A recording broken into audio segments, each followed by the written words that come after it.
Elbakin.net, le podcast. Actualité, débat, auteurs, séries. L'émission du site de référence de la fantasy francophone.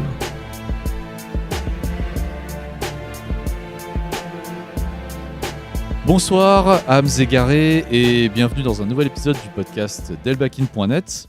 Aujourd'hui, on éteint la lumière, on sort les bougies noires et on s'aventure dans les tréfonds d'un genre qui sent bon la cendre et le désespoir, la dark fantasy. Je suis Giggs, renommé par mes sbires compagnons d'infortune Giggs le Maléfique pour l'occasion, et je suis accompagné d'une bande de compagnons qui n'ont pas peur de se salir les mains ni de corrompre leurs âmes ce soir, puisque je suis accompagné du ténébreux Gilocène. Bonsoir. D'Erkequieter qui lit ses grimoires à la lueur des cierges consumés. Donc dans le noir, mais bonsoir. Exactement. Elle est vraiment dark. Exactement. De la mystérieuse Swiss Potato, que l'on dit capable de reconnaître un démon Lovecraftien à la simple lueur de sa lampe de poche. Bonsoir. Et enfin, le veilleur des âmes errantes, de nos âmes errantes, Akalabès. Salut les petits loups. Voilà, alors ensemble, on va tenter de répondre à une question simple, ou en fait, pas tant que ça. C'est quoi, au juste, la Dark Fantasy ? Vous allez voir que finalement, on a eu... Il y a de quoi en discuter très largement. Alors, est-ce que c'est un monde de héros déchus, plutôt une fantasy qui flirte avec l'horreur, ou alors juste une excuse pour écrire des trucs affreusement déprimants sans qu'on nous le reproche ? Aujourd'hui, vous l'aurez déduit, on est venu pour souffrir, ok ? Alors, c'est parti. Et on va commencer justement par le commencement. C'est quoi la Dark Fantasy ? Alors, on l'utilise un peu à toutes les sauces, dans les romans, les jeux, les séries. Et en fait, vous allez voir que personne ne s'accorde sur ce que c'est vraiment. Donc, on va peut-être partir de la définition trouvée sur Wikipédia, dont RK, tu tiens à nous rappeler que ce n'est pas la référence la plus fiable. Je tiens aussi à le préciser, mais quand même, ça nous donnera un petit point de départ. La Dark Fantasy, c'est donc un sous-genre des littératures de l'imaginaire dans lequel les distinctions entre le bien et le mal, qui sont des thèmes récurrents de la fantasy générale, s'effacent au profit d'histoires au ton plus réaliste, plus dur, plus violent souvent. Et ces dernières laissent généralement une grande part aux manipulations, aux intrigues politiques, mais elles entament souvent également une réflexion sur les côtés plus sombres de l'être humain. Et en fait, c'est une définition qui est assez large pour englober énormément de choses, parfois vraiment très différentes. Enfin, selon ma propre définition de ce sous-genre, dont moi-même je suis un très grand fan, il faut que l'histoire se passe dans un univers assez violent, sans pour autant que ce soit gratuit, bien entendu. Et par là, en fait, j'entends un monde qui subit une certaine perte de sens et de code moral, du moins si on le compare avec notre propre monde. Même si vous pourrez également m'objecter que notre propre monde peut aussi, d'une certaine façon, avoir un peu moins en ce moment de code moral et de sens. Bref, tout dépend du point de vue où l'on se place, bien évidemment. Voilà. J'ai perdu mon fil.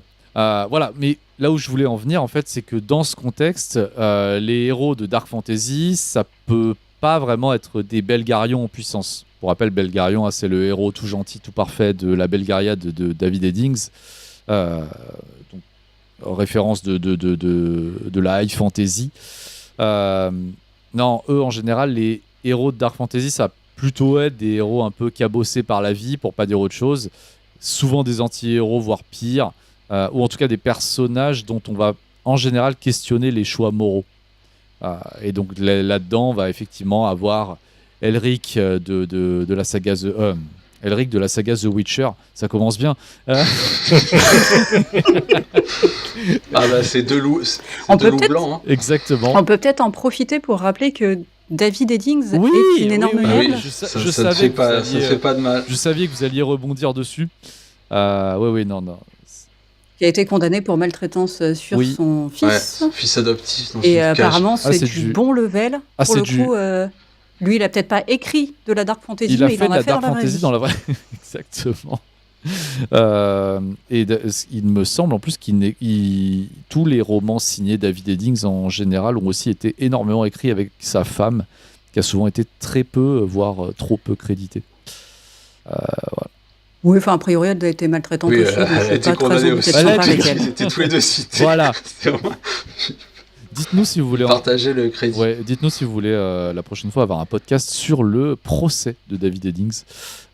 Je suis sûr qu'il y aura alors, juste pour la petite histoire quand même, ça date. Hein. Enfin, ça a été, ça fait un paquet de temps qu'on le sait quand même que ça que fait c'est au des moins gens qui 15 craignent ans, je crois. et la condamnation, elle date pas d'il y a 10 minutes quoi. Plus que ça. Beaucoup plus que ça. Hein. En 71 déjà, ils étaient après leur peine de prison. Ok. Oui, mais il me semblait que c'était Et ils ont perdu la garde de leurs enfants en 70. Oui, donc vraiment, par contre, l'info, c'est vrai qu'elle a mis très longtemps à sortir. Ouais, à être.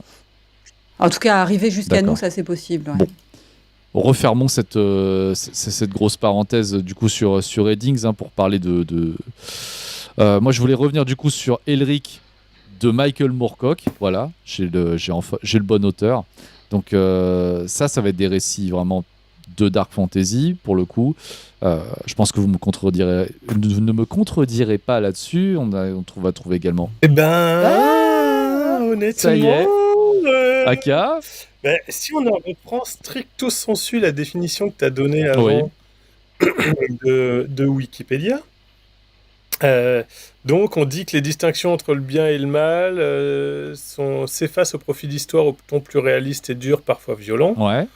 Dans Elric, on a quelque chose qui est quand même très proche de l'heroic fantasy, avec quand même des méchants qui sont assez méchants, un gentil qui est globalement gentil dans un univers qui l'aide pas beaucoup et est armé d'une épée démon.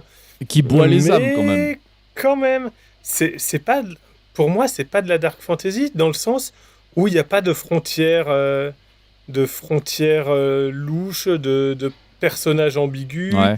Que oui, le personnage principal est torturé, mais finalement Conan l'est aussi, et je pense pas qu'on puisse dire que Conan ce soit de la dark fantasy. Pour moi, c'est de l'heroic fantasy, Elric de Ménilbonnet, et pas de la dark fantasy. Okay. Alors, je suis pas l'expert qu'est Gilo, mais voilà. Bah non, c'est un monde qui est régi quand même par la loi et le chaos, donc c'est vrai que c'est très blanc ou noir, quoi. Soit tu prêtes allégeance à la loi, soit au chaos. Après, évidemment, le comportement des gens en eux-mêmes, et Elric, qui lui, un peu, effectivement, alors, il tue plein de gens aussi, hein, mais voilà. C'est vrai que c'est un peu un boy scout par rapport à ses contrées, enfin à sa contrée et à son peuple. Mais ouais, pour moi, Elric, c'est un peu à la frontière. Effectivement, on peut dire que c'est l'heroic fantasy. C'est de la grey. Ça me choquerait pas de dire que c'est de la dark fantasy, mais... Et disons que vraiment, alors encore une fois, ça va être pour moi, et je pense que je vais beaucoup dire pour moi au début de mes phrases, dans ce podcast en tout cas, la dark fantasy impose d'avoir un côté peut-être plus machiavélique ou des choses, des volontés mais pas forcément de volonté de nuire, c'est pas des méchants, c'est juste des gens qui se tirent à la bourre les uns vers les autres, souvent avec peu de scrupules et peu de morale, mais pas forcément des grands méchants ou des trucs comme ça. Alors, je me contredirais peut-être, voilà. Ça, c'est pas parce qu'il y a il peut y avoir des grands méchants et de la dark fantasy, mais il faut que les personnages principaux soient plus ambigus que ne l'est Elric. Elric, globalement, ça reste un gentil dans un univers où il n'est pas à sa place, quoi. Et il est né au mauvais endroit, au mauvais moment, mais globalement, c'est plutôt un sympa, quoi. Il est wrong, juste, par rapport à son univers. Ok. C'est ça. Vous voyez, je l'avais dit, la dark fantasy, on va pas être... on n'est pas d'accord. On va pas être d'accord sur tout, et vous allez voir qu'il y a largement débat. Bon, du coup, je pense qu'il y a une œuvre sur laquelle on sera toutes et tous d'accord, qui pourrait symboliser à elle seule la cathédrale de la dark fantasy, c'est Berserk. Je pense qu'on peut carrément mettre le générique du podcast. Hein, merci d'avoir écouté ce podcast. C'était la seule chose qu'on voulait, que nous voulions aborder ce soir. C'était Berserk, voilà. Non, mais c'est vrai que Berserk incarne vraiment le parangon de ce sous-genre, parce que on est vraiment dans un univers désespéré. Hein. Si vous ne savez pas ce qu'est Berserk, d'ailleurs, il ne faut pas hésiter. Hein. Ça fait partie des mangas qu'il faut lire, qu'il faut même acheter, avoir dans sa bibliothèque. J'ai envie de dire, mettez tous les trigger warnings du monde dans Berserk, et puis comme ça avertit aussi déjà bien les gens. Voilà. Comment est-ce qu'on pourrait résumer Berserk autrement que de parler d'un mercenaire qui se trouve dans un monde, je pense que on est dans un des mondes les plus déprimants, je pense, qui existent. C'est un mec avec une grosse épée qui tape sur d'autres mecs avec des plus petites épées. Oui, mais pourquoi est-ce qu'il tape sur... il tape sur des démons parce qu'en fait, il a une marque dans le cou. Il est marqué et en fait, cette marque attire les démons. C'est quand même pas ouf. Et il a été trahi par son meilleur ami parce qu'ils n'ont jamais assumé leur relation. Il a été effectivement trahi par son meilleur... Oui, voilà, oui, effectivement. Non, c'est très... Oui, c'est triste. Berserk. J'ai le droit de dire que vous me donnez pas envie. Franchement, c'est incroyable. Alors, autant les dessins, franchement, il n'y a rien à redire sur le les style dessins sont fantastiques. de Miura, mais alors... Moi, j'ai abandonné au volume 13. Ceux qui connaissent la numérotation savent très bien peuvent très vite deviner pourquoi j'ai abandonné. Mais il y a une chose qu'il ne faut pas spoiler si on n'a pas lu Berserk, c'est et bam. Voilà, non, c'est un moment qu'on appelle l'éclipse. J'en dirai pas plus. Voilà. C'est un moment qu'on appelle l'éclipse et que, en fait, on lit ou on visionne une fois dans sa vie, je pense. C'est un moment qui est extrêmement marquant, ça c'est clair, dans une œuvre. Et bon voilà, vous lisez Berserk, il y a une éclipse et il n'y en aura pas deux pour le coup. Voilà, il y a un avant-après dans cette histoire. Je sais qu'il y a des gens qui aiment bien l'avant, qui ensuite s'en sont contentés et n'ont pas persévéré. Et j'en connais mine de rien pas mal. Moi j'aime bien les deux phases en fait, pour le coup. Mais on est sur effectivement quelque chose de profondément désespéré.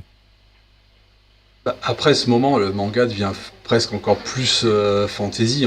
Oui. Si on veut, oui, clairement. Parce que finalement, le début, évidemment qu'il y a des éléments magiques, des créatures, etc. Mais ça reste assez terre à terre. Oui. Si on met de côté justement la magie et les créatures, alors que c'est vrai que dans les reproches qu'on a entendus parfois sur la suite du manga, c'est que ça prenait un virage parfois un peu presque héroïque, fantasy, même si ça restait très sombre. Mais c'est sûr que bon, il est pas, c'est pas un nom qui résonne même chez beaucoup de gens qui l'ont pas lu sans raison non plus, quoi. Je veux dire. Tu vois à peu près ce qu'est Berserk si tu t'intéresses à la fantasy, même si t'as pas forcément lu le... À peu près, j'ai dit à peu près. Pas du tout. Non mais, bon, en tout cas... Désolée, je suis l'exception, mais c'est pas grave, je vous laisse vous... Disons juste que Griffith est une des pires enflures que la fantasy ait jamais enfantée. Voilà. Disons qu'on a une relation de deux personnages... principaux qui est moi je trouve assez fascinante, mais et voilà, rien que pour ça moi j'encourage à lire Berserk. C'est un des chefs-d'œuvre, c'est du genre, c'est un chef-d'œuvre tout court d'ailleurs. Ouais, mais, enfin, ce que j'avais mis, pour moi la dark fantasy, c'est on est dans... Déjà, rien que le nom du genre indique que ça va pas très bien se passer. On est généralement dans des univers sombres, violents et toute autre joyeuseté. Et puis, ces mondes-là, c'est généralement pas les mondes où on ouvrirait un café cosy pour servir des pâtisseries. Voilà. Et je persiste, hein, ça pourrait être un concept, la dark cozy fantasy. Ah oui, je pense que moi j'achète tout de suite. Disons qu'il n'y a pas besoin d'être très cosy, parce que ça, c'est toujours par rapport au reste. Donc... déjà, si tu commences à dormir une nuit sans être réveillé par des abominations, t'es content, quoi, en dark fantasy. C'est presque cosy. Tu peux faire des pâtisseries, tu mets un petit glaçage au cyanure. Hein tu peux faire des pâtisseries à base d'âmes de démons, tu vois. Voilà. Ah ouais. N'est-ce pas ? Je prends des notes. Je pense que d'ici 1 an ou 2, on a de quoi faire au moins un recueil de nouvelles avec des concepts éclatés. Largement. Si on prend tous les podcasts, à mon avis, je pense qu'il y a une idée par podcast. Mais dans le livre des martyrs, ils ouvrent un moment, on a les Malazins qui ouvrent une auberge quand même. Ouais, tout à fait. Les bridge burners, même les brûleurs de pont. Exactement. Ou ce qu'il en reste. Ouais. Et d'ailleurs, c'est même un peu cosy au départ. Enfin, en tout cas. Ouais, franchement, c'est assez sympathique. Ouais, c'est plutôt bonne ambiance. Hein. Tu sens que c'est cool et tout. Ils veulent se poser. Ils en ont marre de la guerre. Franchement, ça n'a rien à envier à Café et Latte, là. Les gens des Latte, pardon. Les gens des Latte, ouais. Et en effet, ça fait très n'est-ce pas? Les gens des Latte de Travis Baldree, effectivement. Mais bon, ça tourne un peu plus rapidement en eau de boudin, quoi. Bah oui, le problème c'est qu'effectivement ça reste... Sans vouloir spoiler, malheureusement ça reste pas là très longtemps. Steven Erikson étant Steven Erikson. Voilà, Steven Erikson étant plus proche de la dark fantasy que de la cozy fantasy, faut bien l'admettre. La cozy vire à dark tout court. Voilà quoi. Enfin. Oui, si on redevient un peu sérieux, perso, je trouve quand même que c'est le sous-genre de la fantasy dont la définition est en vrai la plus flottante et la plus variable. Enfin, parce que ça fait quand même un petit moment que je m'intéresse à la fantasy. Et je m'étais déjà posé la question il y a un paquet d'années. Et en réalité, je me rends bien... En plus, je trouve que la définition a encore évolué avec les années. Et je pense qu'on s'en rendra compte au fur et à mesure du podcast, on a quasi chacun une définition. Il y a quand même des axes qui ressortent, qu'on retrouve quand même assez souvent. Pour moi, la première définition qui a été donnée, c'est que c'est une fantaisie qui flirte avec l'horreur. Et je sais que quasi personne n'est d'accord avec ça, mais c'est vraiment la première définition de la dark fantasy, c'était ça. Donc on a grosso modo la fantaisie d'inspiration Lovecraftienne. On peut classer dedans Clark Ashton Smith, que je vais appeler CAS après, parce que vraiment, sinon je vais bafouiller et vraiment ça va me saouler. Qui lui pour le coup est vraiment CAS, il a été pote avec Lovecraft, il était pote aussi avec Howard, il a été publié dans Weird Tales si je dis pas de bêtises, et donc globalement on est vraiment sur les débuts de la fantasy au sens de la fantasy moderne, et pour le coup lui on a classé une bonne partie de ses nouvelles en dark fantasy, et ça n'a rien à voir avec ce qu'on appelle aujourd'hui de la dark fantasy. J'aurais peut-être mis le Changelin de Victor Laval là-dedans, mais bon c'est pareil, tout le monde doit être d'accord. J'ai l'impression que personne n'est d'accord sur le Changelin. Ouais, je voudrais juste rappeler que le Changelin, c'est paru chez ActuSF en 2017. Donc c'est un roman, c'est un one-shot qui a obtenu pléthore de prix, notamment. Pardon ? C'est plus récent que ça, non ? La VF. La VF est sortie l'année dernière, en 2024. Je l'ai vu l'année dernière, je crois. Ouais, mais paru en version originale en 2017. Ça, si ça peut vous aider, il a eu le prix Locus du meilleur roman d'horreur. Il a eu un World Fantasy et le British Fantasy du meilleur roman d'horreur. Voilà. Donc 2 prix pour l'horreur. Oui, mais alors... Ouais, mais il a quand même eu des prix en fantasy tout court. Ce qui, pour moi, revient un peu quand même... Et je pense que par rapport à ce qu'il y a dedans, et je ne spoilerai pas, parce que sinon, vraiment, ça n'a aucun intérêt de le lire après ça, ça pourrait coller. Encore une fois, on va voir que la dark fantasy, c'est très souple comme définition. Donc bref, je disais qu'il y a le côté qui flirte avec l'horreur, qui était le premier axe et qui est la première définition. Ensuite, on a ce côté de fantasy avec un héros qu'on ne peut pas franchement classer dans les gentils. On pourrait caler la Compagnie Noire là-dedans. Mais je connais des gens qui me disent que la Compagnie Noire, il y a un côté horreur dedans. Oui, mais clairement. Moi, je trouve pas trop. Bon. Comme quoi. Oh, il n'y a pas d'horreur dans la Compagnie Noire. Et on va peut-être pas se lancer dans une définition de l'horreur, sinon on en a pour la nuit, je pense. Par contre, pour moi, je trouve qu'il n'y a pas d'horreur. Par contre, pour moi, c'est vraiment pour moi, c'est le berserk. Quand on parle de dark fantasy, je pense à la Compagnie Noire. Pour moi, c'est le berserk Non, mais vraiment. Non, mais en termes de référence absolue en dark fantasy, moi, je vois berserk, je vois également la Compagnie Noire, clairement. Ah, mais je connais tellement de gens je vais essayer de rester poli, mais qui se tripotent sur la Compagnie Noire qu'au bout d'un moment, voilà. Moi, j'ai essayé de les lire. Bon, c'est bien, j'aime beaucoup Glenn Cook, mais franchement, voilà, moi ça m'empêche pas de dormir la nuit, je préfère lire autre chose. Mais chacun ses goûts, c'est pas la question. Mais c'est pas ce qu'on a dit. Oui. On a dit que pour nous, c'était Oui, mais pour le vous, c'est un symbole. monument. Moi, je trouve que bon. Non, pour moi, c'est le ouais. symbole. Quoi, c'est le style. Quoi. Pour moi, la Compagnie Noire, c'est de la Dark Fantasy. La Dark Fantasy ressemble à la Compagnie Noire. Je, Et ben là, je voudrais on juste va aborder résumer autre hein, chose, la parce que Compagnie dans la Noire, même pour celles et lignée, ceux qui ne l'auraient pas lu, ça raconte l'histoire d'une troupe de mercenaires dont l'histoire est relatée en fait dans des annales qui sont écrites par les 10 mercenaires, justement, avec leur propre manière d'écrire qui est différente qui peut être différente d'un roman à l'autre. Ils n'ont pas tous la même manière de En raconter fonction de de l'analyste. raconter les choses. Ils peuvent passer des choses sous silence. Il y a des choses sur lesquelles ils peuvent insister, d'autres non. Et c'est ça qui rend aussi le récit vraiment fascinant, pour le coup. Parce que sinon, en fait, on peut être sur une histoire un peu de Certes. fantasy classique. J'allais dire fantasy classique, non, parce qu'elle est quand même, il y a son côté quand même un peu dark. Mais on a cette manière de raconter qui est assez unique aussi.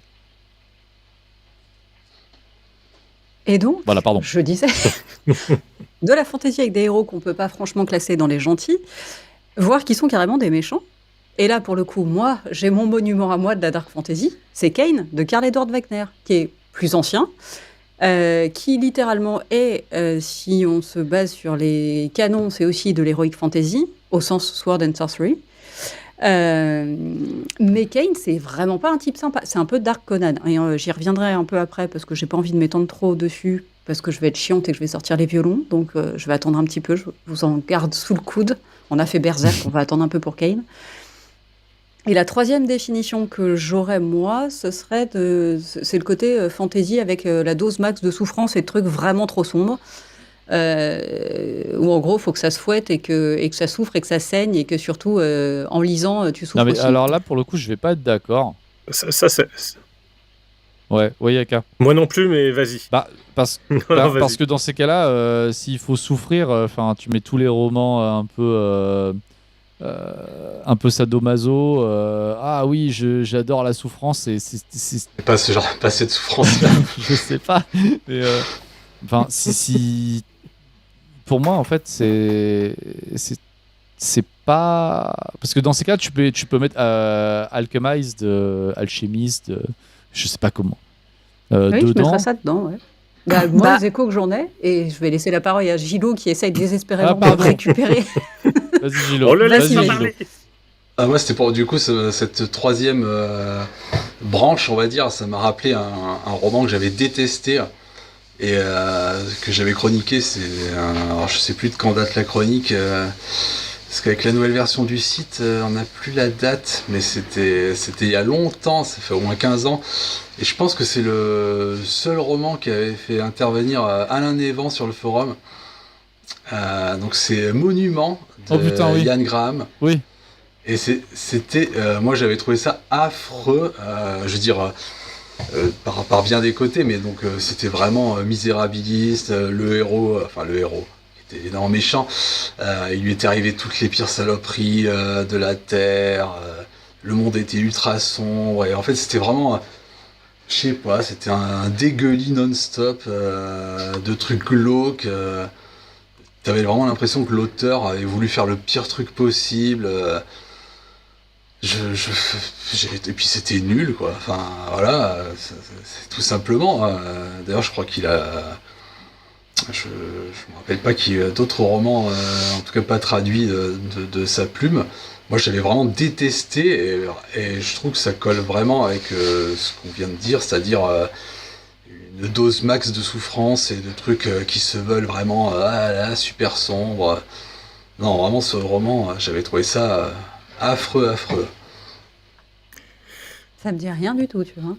Mais finalement, j'ai un peu l'impression que la définition que tu donnes avec fantasy, avec dose max de souffrance et de trucs, tout dans la surenchère, pour moi, c'est un peu symptomatique d'un mauvais livre. Donc, de là de dire que la dark fantasy, c'est tout des mauvais livres, ça alors, me semble être un c'est petit pas peu ça que je veux dire. excessif. Ce que je veux dire, c'est aujourd'hui, on a des trucs, et du coup, je vais piquer les mots de Suisse, mais globalement, on a des bouquins qui sont marketés comme ça.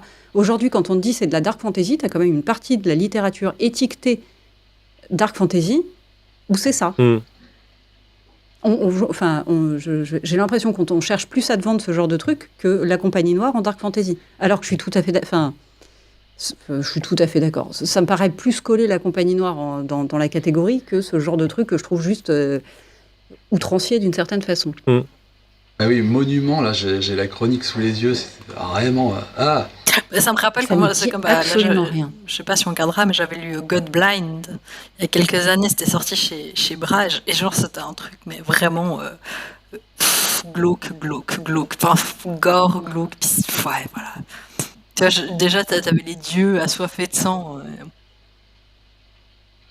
Je vois que c'était censé être le meilleur élève de David Gemmell. Eh ben, dis donc. Waouh. Oui, c'est ça. Oui, c'est ça. Il était vu comme le meilleur. Ouais, mais moi, je me rappelle parfaitement d'avoir vu ce livre sur les étalages et de m'être demandé est-ce que c'était bien. En tout cas, ce n'est pas un monument. Pourtant, il avait tout mis de son côté. Quoi. Son titre. C'est ça. Oui, c'était Yann Graham, l'auteur. Inconnu au bataillon. Et il a inconnu au bataillon et on n'a pas réentendu. Il a peut-être connu le même sort que son héros. Je pense que c'est vraiment, comme je disais dans la chronique, un des romans où j'ai lu le plus de fois, genre Lèvres éclatées. Ça rend du rêve. Ouais, exactement. Écoute, je cherchais s'il avait publié d'autres. On n'est pas obligé de faire une spéciale monument. Mais... Non, on n'est pas obligé de faire une spéciale Yann Graham. Je t'avoue que sa photo sur Babelio vend déjà tellement du rêve. Ouais, elle est géniale. Sa photo et on devrait faire un podcast un jour sur les photos d'auteurs. Mais il a écrit des trucs. Ah oui. Parce que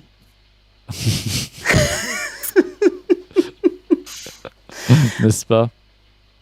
Tu sens cette attitude? Pour ceux qui ne peuvent pas voir, ça donne un peu l'impression d'être Lestat au rabais, quoi. C'est vraiment au rabais l'idole. Ouais. Mais lui, voilà. Je crois. Oui. De Monument, sorti en 2002, est son premier roman que la presse a salué comme, je cite, une rareté, un roman de fantasy qui ose être différent, impressionnant et d'une farce remarquable. Une farce. C'est quand même étonnant, une farce, je trouve. Oui, une farce, ouais. Une farce. Il était bien farci, c'est sûr. Ouais. Il était bien farci, exactement. Mais je vois pas effectivement d'autres romans de lui, à part le grand livre des expériences, Ne plus jamais s'ennuyer. Ouais, il a écrit d'autres trucs, mais qui n'ont rien à voir. Enfin, si, c'est le même auteur, en tout cas. D'accord. Mais oui, des machins des bouquins pour enfants, pour jeunes, qui n'ont rien à voir avec ça. Oui, non, c'est sûr qu'on peut reconnaître que c'était pas pour les enfants. Mais après, c'était pas spécialement pour les plus grands non plus. Non. Bien, vous êtes au fait maintenant sur... vous en savez beaucoup trop sur Yann Graham. Passons à la suite.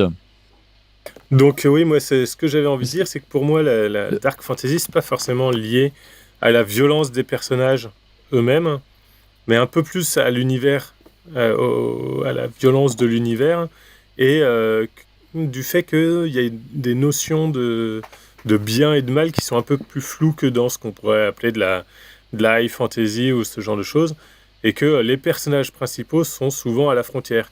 On est généralement assez loin du récit initiatique avec le jeune enfant naïf et plein de bonne volonté qui apprend auprès d'un grand maître très sage.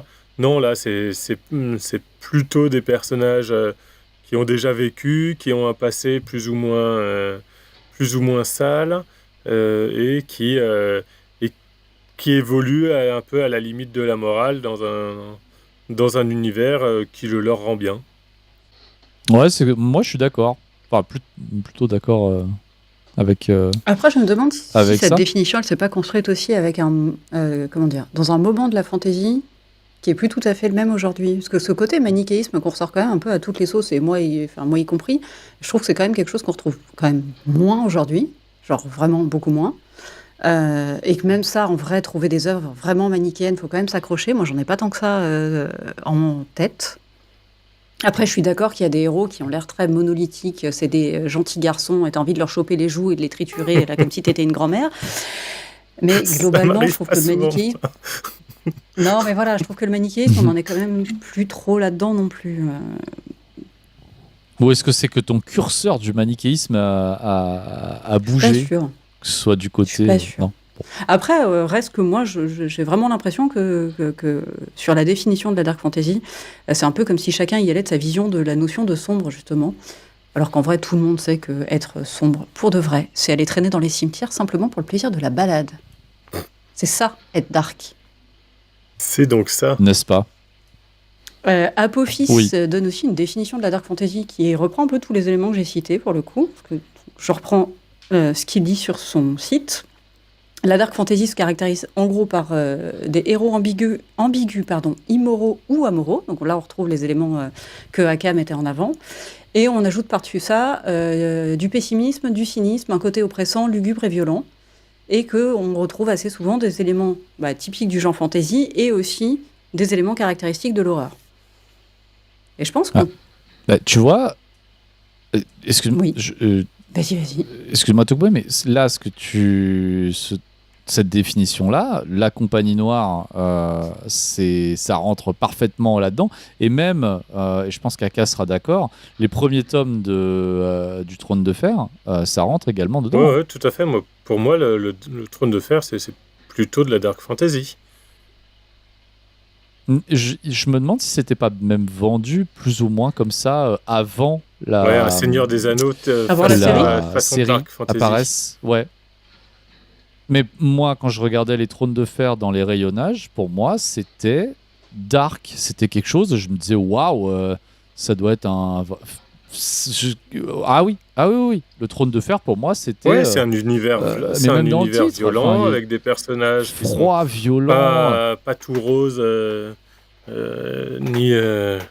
ni avec des idéaux absolus, et des vrais méchants qui sont pas forcément là, on sait pas qui c'est.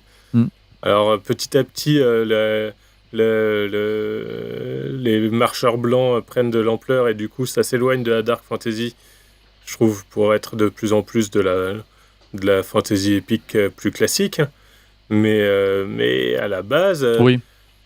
t'es plutôt dans la lutte de pouvoir entre des familles qui s'entre-déchirent, qui sont plutôt...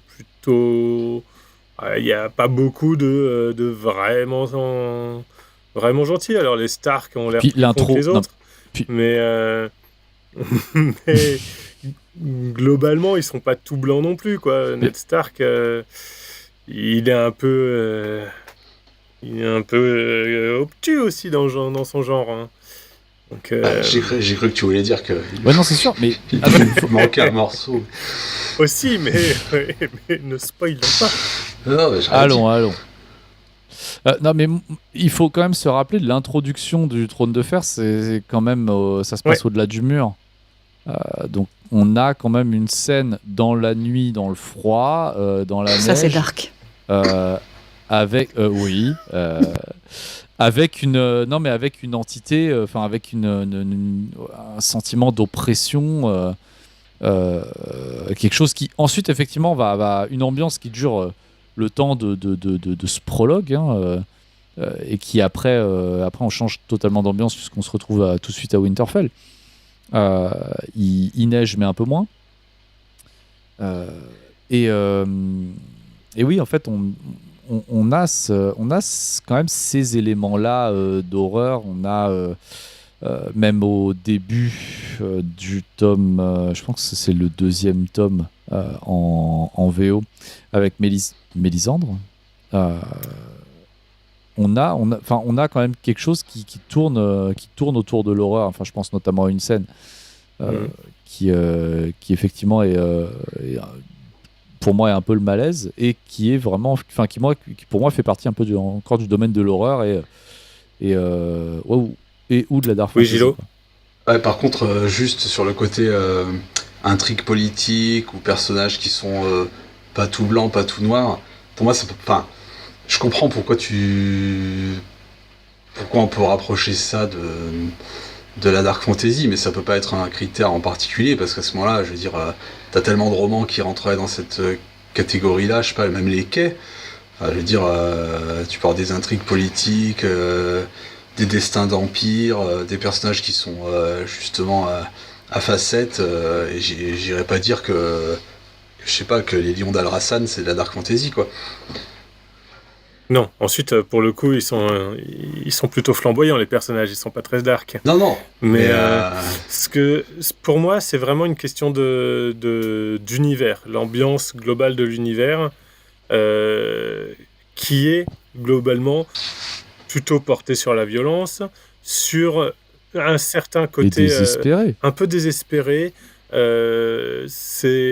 Et regarder aussi le côté des démunis, pas avoir que les héros qui sont les généraux, les chefs, ce que tu veux. T'as aussi le côté, tu te balades dans les campagnes à voir les ploucs qui se font complètement maltraités par les armées qui passent. Une hache dans la tête, qui se retrouvent avec la lèvre éclatée. Qui se retrouvent avec la lèvre comme éclatée. Normandie, Exactement. Attention. Oui, Erke. Vraie question. Est-ce que finalement, tous les bouquins qu'on classe dans la dark fantasy, on ne pourrait pas les classer dans un autre sous-genre? C'est-à-dire J'ai l'impression. Dans différents autres sous-genres, tu veux dire quoi, ouais. Ouais. Qu'ils appartiennent en gros, qu'on pourrait les classer en dark fantasy, ok, ça je veux bien vous l'accorder, mais qu'on pourrait aussi les classer dans autre chose. Probablement, oui. Bon, c'est la réflexion que je m'étais faite, notamment autour de Kane, mais il n'y a pas que Kane dans la vie, même si franchement, si, il n'y a que Kane dans la vie.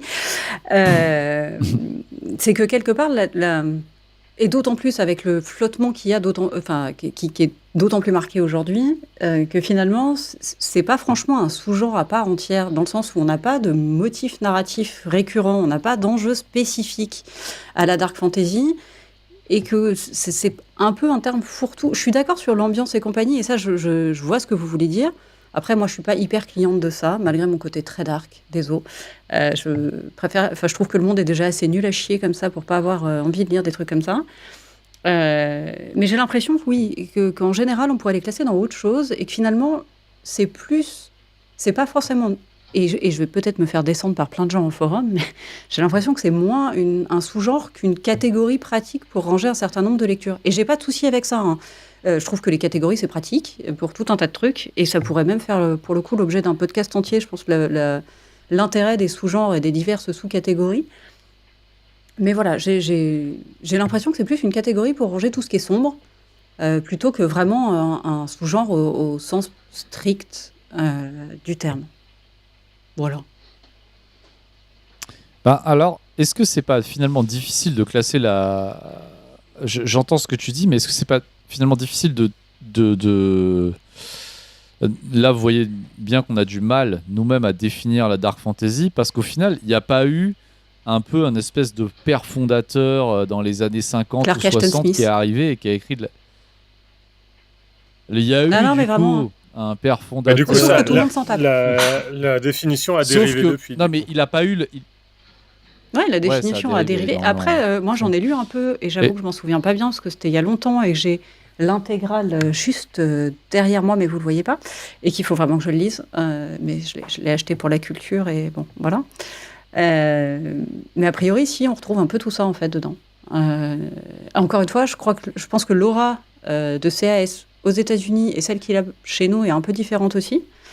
Mais a priori, c'est vraiment un marqueur plutôt important, mais qui est un peu passé... Il est beaucoup plus connu aux États-Unis, mais effectivement, comme tu dis, il me semble pas qu'il ait eu la notoriété. Mais en même temps, quand tu passes après Tolkien, pour moi, Dunsany, c'est un monument qui est quelque part plus important que Tolkien, et tout le monde s'en tape le cul, mais de ouf. Alors que Dunsany, vraiment, lisez Dunsany, par pitié. En plus, il y a une super édition chez Calidor. La fille du roi des elfes. Non, mais lisez pas la fille du roi des elfes, on se fait chier. Lisez les nouvelles. Vraiment, lisez les nouvelles. Lisez les dieux de Pegana. Lisez le temps et les dieux. Les dieux de Pegana. c'est de la proto-Lovecraft. Mais c'est surtout merveilleux. Et Lovecraft s'est pignolé dessus. Bon, je suis pas sûre que ce soit une référence, mais... mais Don Sally, ça vaut son pesant de cacahuètes. Et en vrai, voilà, il a pas l'aura... Oui, Gilou. Non, je disais, si on cherchait un marqueur commun, Geeks, Oui, tu évoquais la perte aussi, je crois, dans le travail préparatoire. Oui, bah pour moi, en fait, c'est ce qui va caractériser la dark fantasy. Alors, c'est pour vous dire si finalement, en fait, c'est dur de la caractériser parce que. Mais c'est hyper flou. Pour moi, perte. la dark fantasy. Tu vois, et encore une fois, vas-y, défends ton bout de gras. Quand je te dis la perte, c'est ce que j'entends, c'est que l'univers et ou les personnages ont perdu quelque chose. Et ils vont pas chercher forcément à le retrouver, à retrouver ce qui a été perdu, mais plutôt à avancer avec ce qui reste. Alors, effectivement, je sais pas pourquoi quand je dis ils ont perdu quelque chose, peut-être ils peuvent avoir perdu un bras et ils vont pas chercher leur à le retrouver. famille, ça sera plus dark. Effectivement, Fullmetal Alchemist n'est pas de la dark. Moi, je suis en train de penser au monde de Nemo ou au Roi Lion, mais Full dark fantasy, Nemo. grave. Non mais bon, alors il faudrait peut-être ajouter un élément de gravité dans ces cas-là, ou pour rester effectivement dans ce côté dark fantasy, parce que j'ai... Ah, vous m'avez cassé mon... Non, mais je vois ce que tu veux dire. Ouais. Mais... Après, Suisse avait une remarque vraiment intéressante aussi sur je trouve, si on peut lui laisser la parole. Oui, laquelle? Sur les listes, non? Non, mais sur les bouquins d'un certain Emmanuel Oui, en Chastelière. fait, moi, en travail préparatoire, j'étais un peu regardé des listes de dark fantasy pour tenter de voir s'il y avait quelque chose qui ressortait. Et puis alors, hormis le fait que c'est un gros fourre-tout, on trouve du Tolkien, des vampires type Bitlit, dans les listes de dark fantasy, j'ai aussi vu les romans d'un certain Emmanuel Chastelière. Et du coup... est-ce que tu penses que ça peut y correspondre, notamment l'Empire du Léopard, peut-être même la Piste des Cendres C'est-à-dire qu'après, c'est tellement... Comme on a du coup du mal à le définir, mes repères sont perturbés. Non, elle est facile, celle-là. Après, oui, pour l'Empire du Léopard, j'aurais tendance à dire oui, parce qu'il y a un côté horreur, justement. En fait, ce qui m'a bloqué tout à l'heure quand on a évoqué l'horreur, c'est que je suis resté bloqué sur l'horreur type Lovecraft, mettons. Donc, alors que évidemment, l'horreur peut afficher bien des visages. Et de toute façon, dans l'Empire du Léopard, une de mes références, c'était aussi Berserk, justement. Pour le côté noirceur, et puis je retrouve un peu ce que disait Geeks dans le fait d'avancer en ayant justement perdu quelque chose, mais pas en mode quête pour le retrouver, mais juste essayer de continuer à tracer un chemin, pas forcément celui qui était prévu au départ, mais voilà.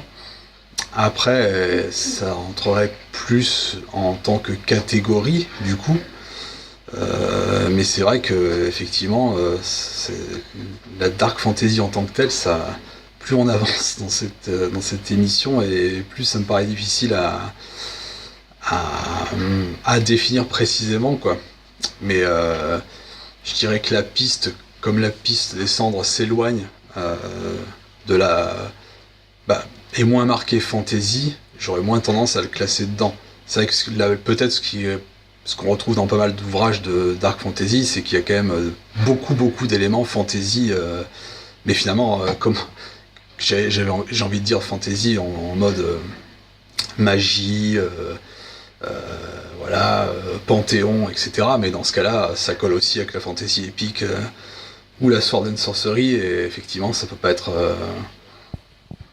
le seul marqueur de la dark. Donc, c'est peut-être l'accumulation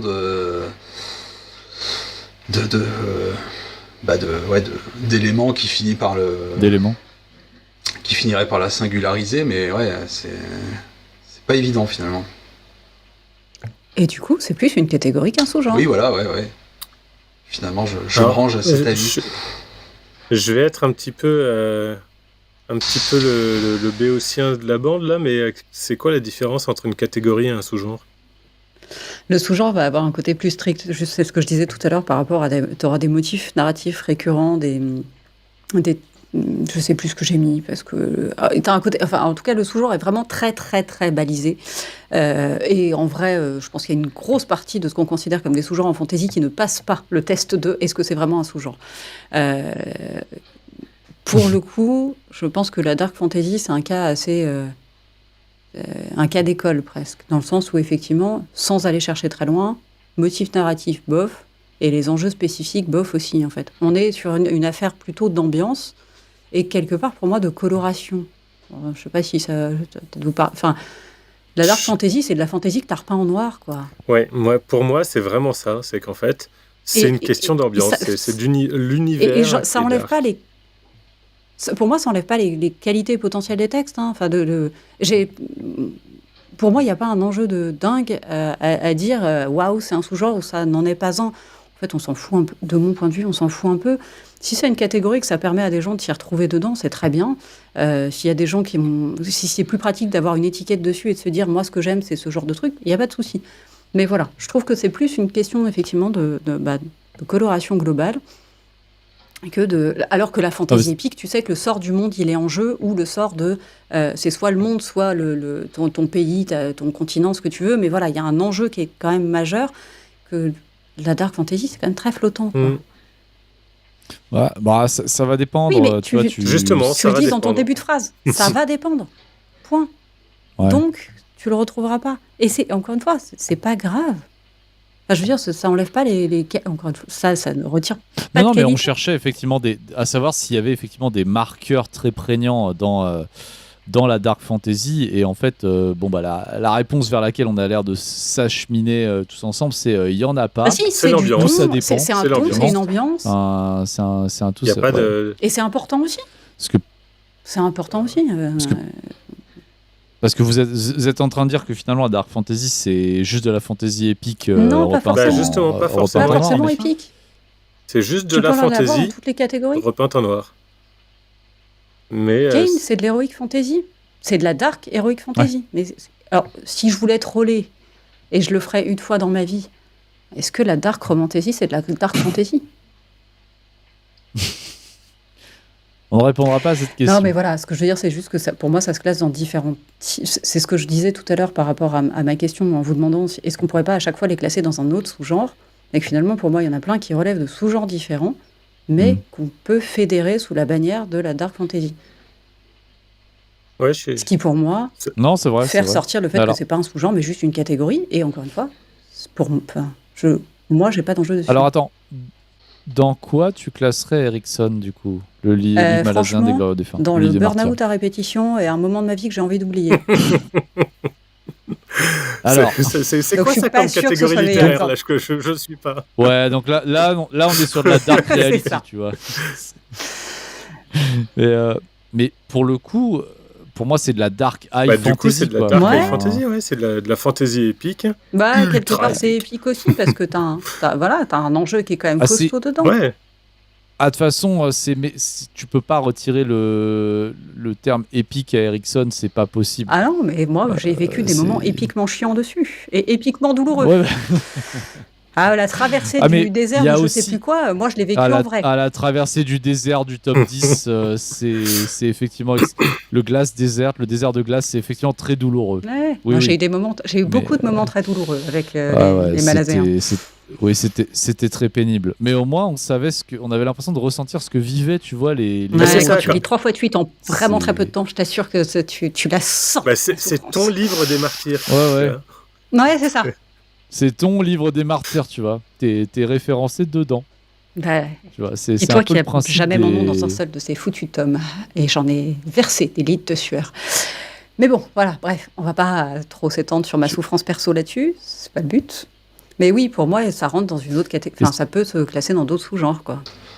Après, si on veut parler de souffrance, il y a le grim dark comme variante. Il y a Giggs qui veut parler. Moi, oui. Donc, on aborde le grim dark ou... Bah, va falloir parler du Grimdark. Oui, juste, il va falloir parler du Grimdark un petit peu parce que, alors, on vous cache pas que Gilo tenait à tout Pas du prix à en tout. parler. C'est quelque chose qui lui tenait à cœur. Qu'est-ce que c'est le Le Grimdark, Grimdark, Gilo je pense que c'est une tendance qui a émergé il y a une quinzaine d'années maintenant aux États-Unis, hein, enfin du côté des auteurs anglo-saxons en général, et qui a plus pris peut-être quand même là-bas que chez nous. Par exemple, moi, c'est vrai que j'ai un peu de mal, on y reviendra peut-être, mais j'ai un peu de mal à mettre vraiment, par exemple, un auteur comme Joe Abercrombie dedans. Mais c'était l'époque de la grande mode du cynisme pur et dur.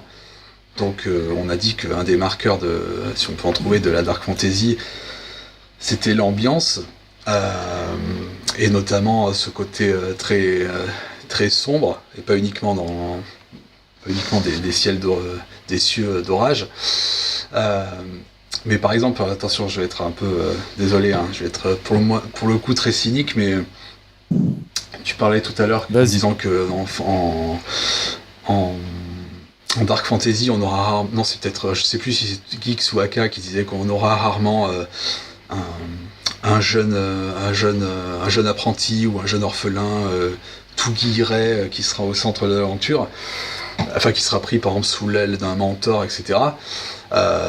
J'ai envie de dire que si, en fait, en dark fantasy, tu pourrais avoir ça, sauf que le mentor, par exemple, va vendre le gamin à quelqu'un dès ses 8 ans ou je ne sais quoi, et là, tu vois, ça serait de la dark fantasy.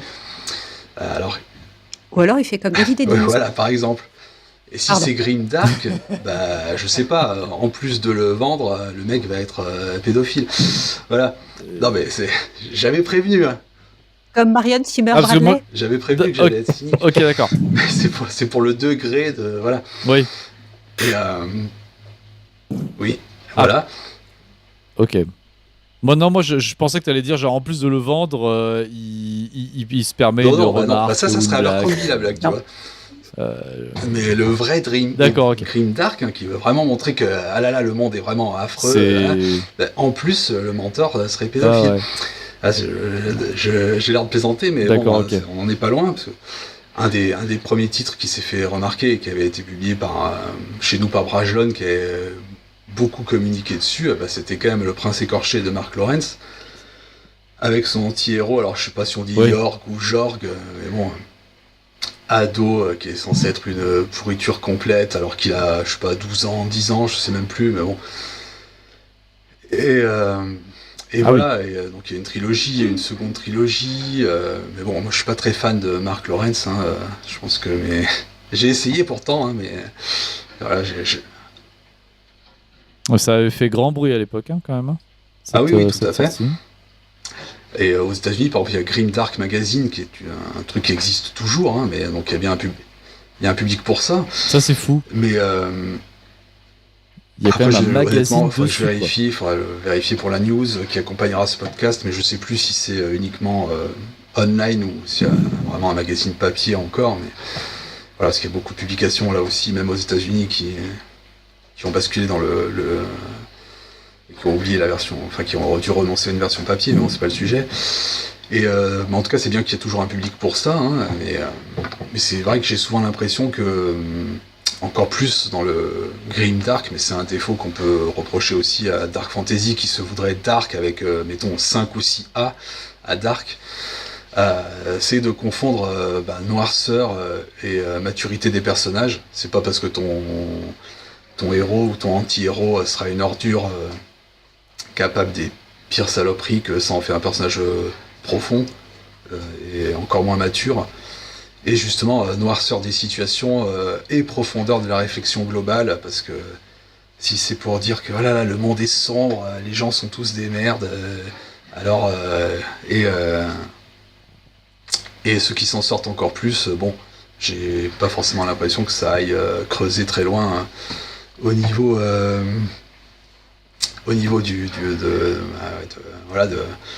la cervelle et des efforts demandés à notre cerveau.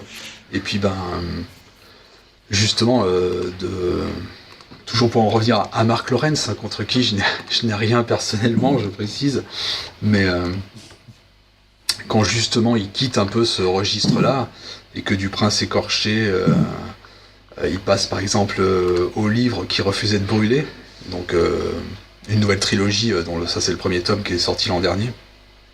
Le tome 2 est sorti il y a quelques mois, j'avoue je l'ai pas lu parce que le premier tome, je suis allé au bout, mais ça se veut moins sombre, et c'est là que tu te rends compte que parfois je pense aussi que la noirceur, pas forcément que chez lui, c'est pour ça que je dis que j'ai rien contre lui, mais il y a ce côté où la noirceur, parfois je me demande si c'est pas juste une béquille pour cacher des défauts structurels ou des défauts simplement de gestion de relations des personnages, etc. Parce que quand tu enlèves la noirceur de certaines séries, il reste pas grand chose, quoi.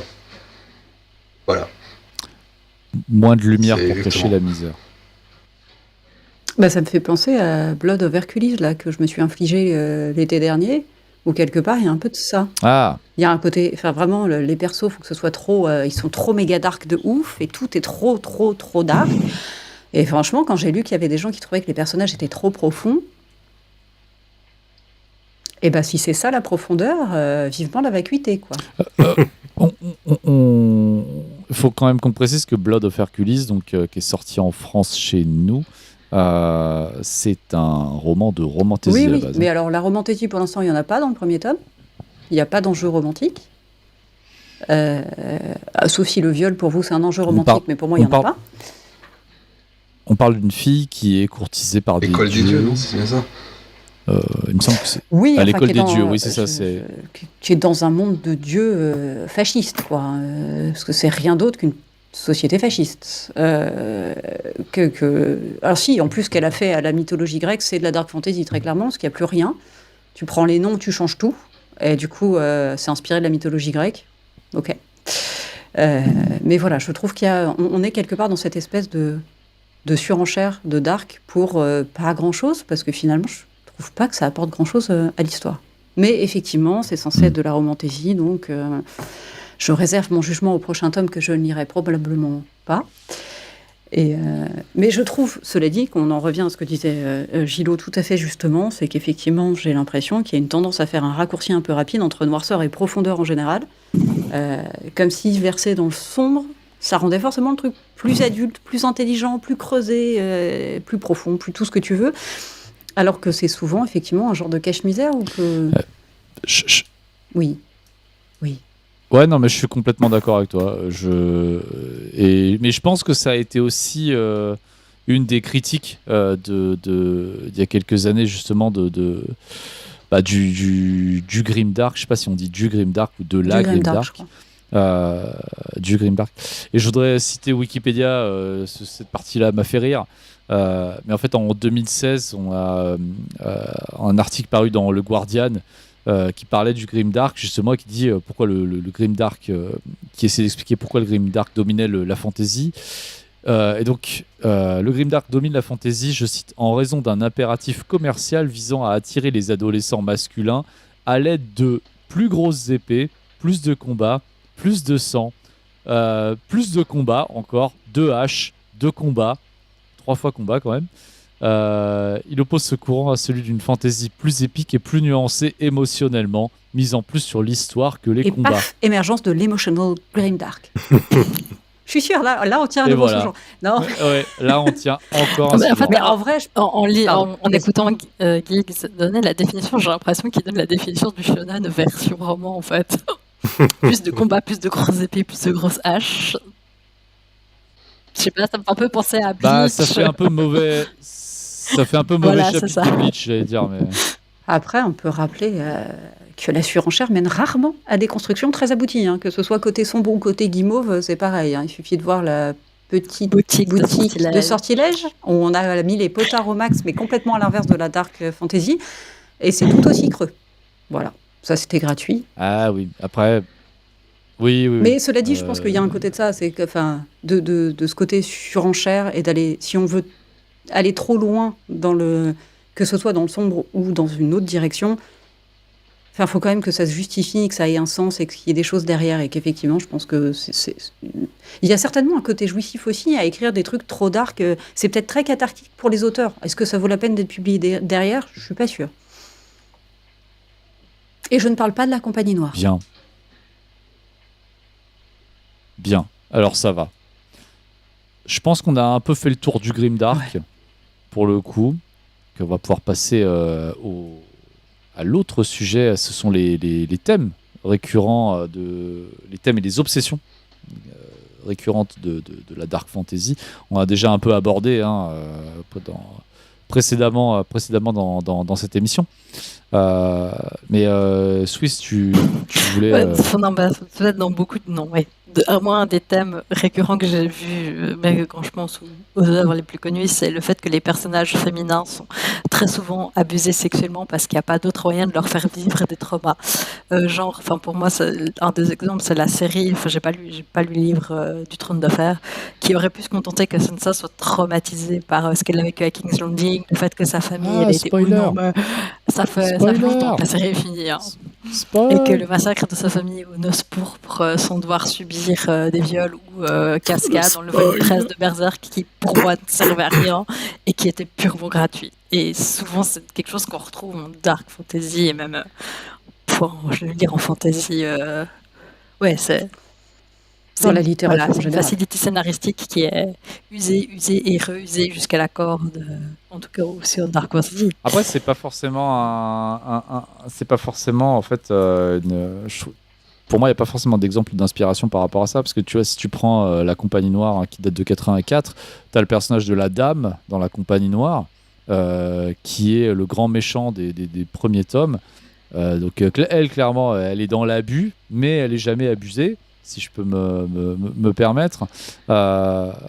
Après, effectivement, on a un revirement la concernant, mais tu as quand même beaucoup de personnages qui ont leur moment, si je puis dire, personnages féminins, et qui n'ont pas, qui ne passent pas par là. Erickson. Tu veux qu'on en parle ? Corrigez-moi si je me trompe. Mais... Vraiment ? Ouais. Il y a quand tu même veux vraiment qu'on en parle tellement. Non mais attends, Erickson, il y a tellement de personnages féminins. Erickson, il y a une scène, elle est ultra gratuite, elle est ultra répétée, et elle est gratos. La scène du tome 9, je suis désolée. Je l'ai lu 3 fois, je peux te garantir que j'avais envie de lui cramer sa gueule à la fin. Ah oui, non, mais ça ne sert à rien. Il pouvait se contenter de faire beaucoup plus court, de juste le suggérer. Il n'était pas obligé d'en rajouter des cases. Après, j'ai envie de te dire qu'en 10 tomes, bon, il pouvait faire des... Et puis, il y en a un certain nombre de personnages féminins. Ouais. Il y en a. Peut-être pas dans tous les tomes. Il y a un personnage auquel je pense dans le tome 6. Je veux juste prendre un petit parallèle, histoire de me faire encore plein d'amis sur le forum. Tu trouves qu'il y a beaucoup d'hommes qui sont violés dans la fantasy ? Parce que finalement, pourquoi il n'y a que les meufs qui seraient traumas par du viol ? C'est ça. Les hommes aussi, vrai, il n'y en a aucun, ou quasi aucun. Alors, ok, not all dark fantasy, si vous voulez. Richard, non, pas dans Richard Morgan, non, pas dans. Je me suis posé la question. Peut-être le seul mec que je peux citer, c'est même pas de la dark, c'est même pas de la fantasy, c'est Hunger Games avec un des personnages masculins qui parle de la prostitution et du fait qu'il était forcé à le faire. Si je me trompe pas. Si, il y a le truc horrible là. Ah bon c'est pas le prince écorché, c'est Captif. Ah oui, Captif. Oui, pardon, Captif. Oui, j'allais en parler. Mais en plus, c'est cringe. Mais là, on est sur autre chose. Très très cringe, mais accessoire. Enfin voilà, c'est juste ça que je voulais dire. C'est quelque part. Je pense que Robin Hobb a aussi utilisé le viol dans un certain truc pour faire un personnage féminin fort derrière. Et vraiment, moi, quand j'ai lu ça, j'ai eu envie de la cramer aussi. Bref, c'est pas de la dark fantasy, ça n'a rien à faire là. Mais il n'empêche, voilà, c'est juste ça que je voulais dire. Je pense que Suisse met quand même le doigt sur quelque chose, dans le sens où c'est toujours des persos féminins qui sont abusés, jamais des hommes, et que si c'était intéressant, faites-le à des hommes aussi. Alors, je suis complètement d'accord avec toi. Alors, pour un exemple, je pense que du coup, on peut... Alors, c'est pas explicite, mais Théon Grégeois, il doit probablement avoir pris un certain nombre de... Oui. Il a dû subir quelques passages, mais je suis complètement d'accord avec toi. C'est l'exception qui confirme la règle, quelque part. Je trouve que non seulement ils sont très souvent abusés sexuellement, et qu'en effet, comme tu dis, c'est un peu la façon de les faire surmonter une épreuve, on ne peut pas devenir une femme badass sans ça, quoi. C'est ça. Après... Je voudrais juste signaler, enfin, tu parlais d'un personnage dans Game of Thrones tout à l'heure, Swiss. C'est ce que tu as vu, c'était une décision pour l'instant des showrunners. Et c'est pas arrivé dans le livre. En tout cas, on espère que si. Il y a des scènes encore pires dans les bouquins, donc je suis pas sûr que ça soit vraiment. Tout à fait. Oui. J'arrive pas. Oui, donc en fait, je disais, j'ai précisé que je parlais de la série, que je parlais pas des Dans livres. les bouquins de Trône de Fer. Mais Il n'y a pas une servante qui est. Enfin bref, il faut vraiment rentrer dans le détail. Mais pour moi, il y a des scènes pires que dans la série, largement. Non. Et je crois que de toute façon. J'arrive pas à m'en rappeler. En vrai, il n'y a pas des masses de débats dessus. C'est quand même un motif qu'on retrouve régulièrement et qui n'est quasi jamais infligé à des hommes. Et qui en soi est problématique de toute façon. Parce que moi, qu'on parle du sujet, ok, mais dans ces cas-là, qu'on parle du sujet dans tout. Oui. Et d'autant plus que je sais pas si quand c'est écrit par des hommes. Comme je disais, moi je parle de la série, je parlais pas des livres. Oui, bien sûr. Oui. Voilà. C'est pour ça que je voulais préciser que effectivement. Mais... Non, justement, je parlais bien de la série. Qui pour moi, ça rentre complètement dans le gratuit. Mais moi, ça m'avait choqué effectivement aussi parce que pour moi, la construction du personnage, en fait, déjà, en plus, ça venait casser complètement la construction de ce personnage et ça venait rajouter du gratuit. Je suis complètement d'accord avec toi sur le coup sur cette scène qui ça m'a vraiment plus que fait le lever les yeux au ciel. J'ai vraiment pas compris ce choix, quoi. Bref, en espérant que la suite littéraire sorte un jour. Sorte un jour déjà. Sorte un jour, effectivement. Sorte un jour déjà, c'est clair. Mon Dieu, ça va faire 14 ans. Et oui. Ça fait 14 ans. Ouais. Et du coup, est-ce que on n'a pas d'autres thèmes de la dark fantasy Peut-être la fin du monde. Ouais. Alors, je sais pas. Les vilains vieux méchants. Ouais. Tu vois, la fin du monde, pour moi, c'est pas le cas. Parce que la fin du monde, quelque part, pour moi, c'est plus un truc de fantasy épique. Où il faut sauver le monde et du coup, faut qu'il y ait une fin du monde. Ça dépend, parce que la fantasy épique, tu vas arrêter la fin du monde. Dans la dark fantasy, tu composes. Pour moi, Warhammer, littéralement, on est là-dedans. Parce que la fin du monde, elle est inéluctable. Et tu peux te battre tout ce que tu veux, elle est inéluctable. Je sais pas si elle est inéluctable dans Warhammer, quoi. Mais pour moi, je la trouve quand même sacrément inéluctable. Oui, mais potentiellement dans longtemps quand même, tu vois, pour moi Warhammer, alors c'est vrai qu'on n'en a pas parlé encore de Warhammer qui est vraiment un univers pour moi dark fantasy, parce qu'il y a ce côté ce côté dark, l'univers est sombre, quoi, c'est violent, il y a peu d'espoir, c'est plutôt que la fin du monde, c'est la fin de l'espoir quelque part, c'est que finalement, il n'y a pas d'espoir de rédemption, quoi, dans la dark fantasy. Oui, je suis les d'accord gens avec vivent leur vie de façon plus ou moins brute et nulle rédemption.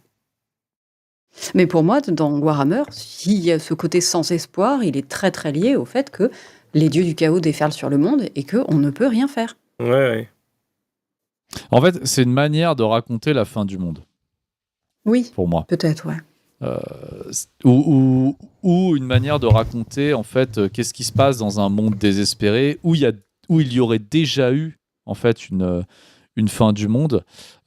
Qu'est-ce qui se passe après en fait, parce que les récits de fantasy épique vont souvent se concentrer sur il faut vraiment sauver le monde pour pas que la fin du monde arrive.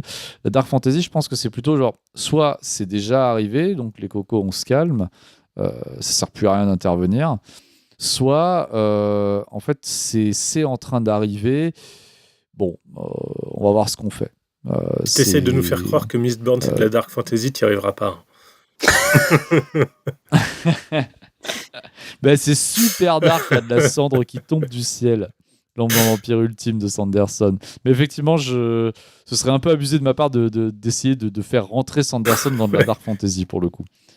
Ça, je suis pas sûr que ce soit quelque chose qu'il arrive vraiment à faire À mon avis, c'est pas son domaine, même quelque chose qu'il aimerait Ouais. bien écrire, tu vois. Ah, il en aurait déjà fait. Mais ouais, on parlait de la fin du monde, c'est intéressant. Pareil, la manière de voir les dieux aussi. Souvent, soit les dieux, les divinités sont soit mortes, soit, j'ai envie de dire ce qu'il en reste. C'est-à-dire que soit c'est des horreurs, soit elles sont elles aussi complètement cabossées. Enfin, Inhumaines. Mais Inhumaine, ouais. inhumaine au sens vraiment Inhumaine, ouais. au-delà de l'humanité. Inhumaine au sens. Ouais. Ah ouais. Mais oui, le côté dieu inhumain, Non. enfin, sur le côté inhumain, je trouve que c'est un peu ce qu'on peut avoir dans Lovecraft, même si Lovecraft se revendique de la SF, mais on a ce côté Ou de l'horreur. d'une inhumanité monstrueuse, entre guillemets. Oui, tout à fait. On ne peut Oui. pas comprendre les dieux. Quelque part, c'est. Je trouve que Erikson est assez loin de ça, parce que les dieux ont des motivations assez humaines. D'ailleurs, la plupart sont Oui. des humains à la Sont base. des ouais. anciens humains. Ouais. Mais là, on est plutôt sur des dieux qui vont être. Ouais. On ne comprend pas leur motivation, et c'est au-dessus de tout, quoi. Au-dessus du reste. Ouais, clairement. Après, il y a forcément exploré la face sombre de l'humanité, dans ce qu'elle a de moins glorieux, évidemment. Et ça, je pense que ça a été notamment dans le Grimdark, potentiellement, mais pas que. Ouais. Avec toutes les dérives potentielles de tout ce qu'on peut imaginer, qu'on n'a même plus besoin d'imaginer, finalement. Il suffit de regarder les infos. Et pour moi, c'est un peu ce côté, ouais, pour certains, et encore une fois, pour certains, pas pour tous les textes, parce qu'effectivement, la Compagnie Noire ne verse pas dans cette surenchère, mais il y a un peu pousser les potards au max et pour voir jusqu'où on peut sombrer, quoi. Oui, il y a un peu. En fait, ouais, il y a un petit peu de ça. C'est sûr. Mais je pourrais te sortir la carte Kane aussi là-dessus. Décidément, oui. vous l'aurez Mais non, compris. mais parce que vraiment, pour le coup, on est vraiment, pour moi, dans de la dark fantasy aussi, et pour le coup, c'est justifié, et c'est tout à fait construit, et on est sur... Enfin, bref. Alors, qu'est-ce que c'est J'y Kane? reviendrai. Pitch-nous le truc, parce que moi, je connais Solomon Kane, je connais... Pour les auditrices et auditeurs qui nous écoutent, comment... Kane, c'est une rencontre un soir avec un géant roux gaucher qui a mal dans son âme, et on comprend pourquoi. Bref, ouais, non, pardon. Pour le cliché, Kane, c'est une série de textes de Karl Edward Wagner, qui lui était psychiatre, qui en tout cas a fait des études de psychiatrie. Je ne suis pas sûre qu'il ait exercé ou qu'il ait exercé très longtemps. Et c'est ce que je disais tout à l'heure, Kane, c'est un peu Dark Conan. C'est-à-dire qu'on est vraiment sur de l'heroic fantasy dans le même genre d'enjeu. C'est-à-dire que Kane, il joue pour sa gueule, point barre. Sauf que Kane, il est inspiré du personnage de Caïn de la Bible. Donc, c'est pas vraiment un type méga sympa de base. Et c'est surtout un mec qui est immortel. Et l'éternité, c'est long, en fait. C'est long et on se fait chier. Et quelque part, ça spoil un peu sans vraiment spoiler non plus. Kane, pour ressentir des trucs... il va verser dans le côté pas sympa, en fait. Sauf que tu comprends pourquoi. Enfin, je trouve que la justification qui est intrinsèque un peu au perso, elle tient la route, parce que tu te doutes bien qu'en effet, quand tu as vécu un bout d'éternité, ou en tout cas beaucoup trop longtemps, que tu as perdu tout un tas de gens, etc., la vie, elle a plus le même goût, et que effectivement ressentir des trucs, etc., ça se fait plus de la même façon. Et quelque part, la justification pour moi des actes de Kane, c'est un peu ça, quoi. Alors, il va jamais complètement jusqu'au bout, dans mon souvenir. J'ai pas exactement tout lu, mais j'en ai quand même lu un petit paquet. Et je trouve ça d'autant plus intéressant. Enfin, on n'est pas sur du dark cool. On est vraiment sur du dark tragique, pour moi. Le perso de Kane, je sais pas, moi, ça a été une grosse... Dark c'est triste. un peu un Ouais, mais mélange entre Conrad MacLeod et le Kurgan, quoi. J'ai pas toutes les références, donc du coup, je Mais ne peux pas te les dire deux, oui. c'est dans Highlander. J'ai pas assez poncé Highlander, alors, du coup. Mais voilà, on est sur... on est sur... Encore une fois, il est pas cool, il fait des choix pas cool. mais il y a un enjeu qui se comprend assez bien, parce que quelque part, il sait plus quoi foutre pour s'occuper. Et je trouve ça d'autant plus intéressant quand on va un peu creuser derrière sur l'auteur, parce qu'il y a quand même des grosses similitudes entre l'auteur et le personnage de Kane. Non pas que Karl Edward Wagner était immortel puisqu'il est mort, mais Kane est un géant roux, et il se trouve que Karl Edward Wagner était grand et roux. Je ne sais pas s'il était gaucher, j'avais cherché, mais je ne pourrais pas vous l'affirmer en étant sûr de moi. Et je suis assez convaincue, genre assez fort, que Wagner était dépressif et qu'on retrouve beaucoup de ce côté-là en fait dans Kane. Et je trouve que voilà. Et en matière, pour moi, il est, voilà. Il y a beaucoup de choses dedans qui sont, pour le coup, bien construites, qui sont intéressantes et qui sont pas juste dark gratos, quoi. Eh bien, tu me l'as vendu, ça me tente. Ouais, tu nous l'as bien vendu. Je ne peux que Merci bien pour vous cette vendre. Je vous expliquerai pourquoi à la belle fin du podcast, présentation. pour ne pas faire des coupures nulles tout le temps. D'accord. On va passer à la dernière partie de ce podcast, donc la dark fantasy, donc au-delà de la littérature. Petit aparté pour vous préciser que Gilles Haussen nous a quittés. Il n'est pas mort, rassurez-vous. Il a fait une crise cardiaque oui, là, pendant nous le avons podcast, dû on n'a pas voulu couper. absorber son âme. Exactement. Il y a quand même des références que Euh, j'aimerais bien caler aussi avant la fin. Donc tu dis que c'est le dernier. Je veux bien qu'on refasse un petit coup sur les bouquins, parce qu'on n'a pas parlé de tant de trucs que ça, et il y en a quelques-uns qui valent la peine d'être cités, je pense. Allez, ça marche. Alors, donc la dark fantasy au-delà du livre, au-delà des références littéraires, parce qu'en fait, c'est aussi vous avez eu une définition très large, ou plusieurs, qui vont sur d'autres médiums. Hein. Donc, on a cité Berserk, qui reste une référence absolue, hein, mais on a d'autres artistes qui se sont essayés à la dark fantasy dans le manga. Moi, je pense notamment à Claymore, que j'avais adoré quand j'étais il y a quelques années. C'était à la base un manga. On a une série d'animation qui est sur Netflix d'ailleurs, et j'avais adoré la musique de Claymore. Est incroyable, c'est vraiment, je pense, une des meilleures OST que j'ai entendues, et l'histoire est très dark en fait, hein. On est sur un groupe de chevalières qui, en fait, on est dans un monde où les démons peuvent se cacher parmi les humains en se faisant passer pour des humains. Et le problème, c'est qu'ils les dévorent. Et dès qu'on a un village, en fait, qui voit son nombre de morts augmenter, c'est un peu la panique, parce qu'ils savent qu'il y a forcément au moins un démon dans le village. Donc, ils font appel à des Claymore, qui sont en fait donc une espèce de caste de femmes, uniquement des femmes, qui sont des espèces de super chevalières faites pour trouver les démons, et qui, elles aussi, ont un peu de sang de démons, peuvent un petit peu se transformer pour avoir leur pouvoir et devenir plus fortes. Le problème, c'est que ce pouvoir finit fatalement par les consumer, et elles finissent par se transformer elles-mêmes en démons, et du coup elles doivent dans ces cas-là être tuées par d'autres Claymore. Donc c'est un univers pareil qui est un peu déprimant, qui a une fin que je préfère en animé et qui est pas terrible en manga, mais rien que pour l'univers, je trouve que ça vaut le coup.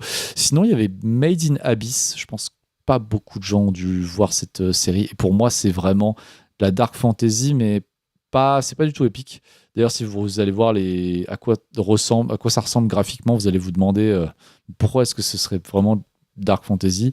On est en fait sur une esthétique qui est très particulière, un peu chibi, un peu mignonne au départ, et en fait ça vire vraiment à quelque chose de pire au fur et à mesure. Les derniers épisodes sont assez difficiles à tenir. D'ailleurs, hein, c'est une histoire de deux enfants qui vont explorer des abysses. Le problème, c'est que il me semble qu'à chaque étage qu'ils descendent, ils peuvent plus remonter. Et s'ils essayent de remonter, en fait, au niveau physiquement, en fait, je crois qu'ils le subissent physiquement. Enfin, il y a quelque chose qui font qui est vraiment, ils ne peuvent que descendre. Voilà. En jeu vidéo, Ça, je pense que je vais parler sous la houlette de Swiss, hein, mais bien évidemment, tout ce qui est toutes les œuvres de From Software, Dark Souls, Bloodborne, Elden Ring, ça reprend quand même tous ces codes, hein, le monde brisé, le héros condamné, la fatalité, ce genre de choses. Et moi, j'avais envie de citer, mais je crois que Gilo, mais qui n'est plus parmi nous, en tout cas ce soir, t'es pas d'accord, mais le Labyrinthe de Pan. Pour moi, fait partie de ces œuvres que je classerais personnellement en dark fantasy, puisqu'on est dans l'histoire. C'est vraiment une petite fille qui se réfugie dans un univers, qui, confrontée à la brutalité du monde réel, se réfugie dans un monde fantastique que je trouve tout aussi brutal pour le coup.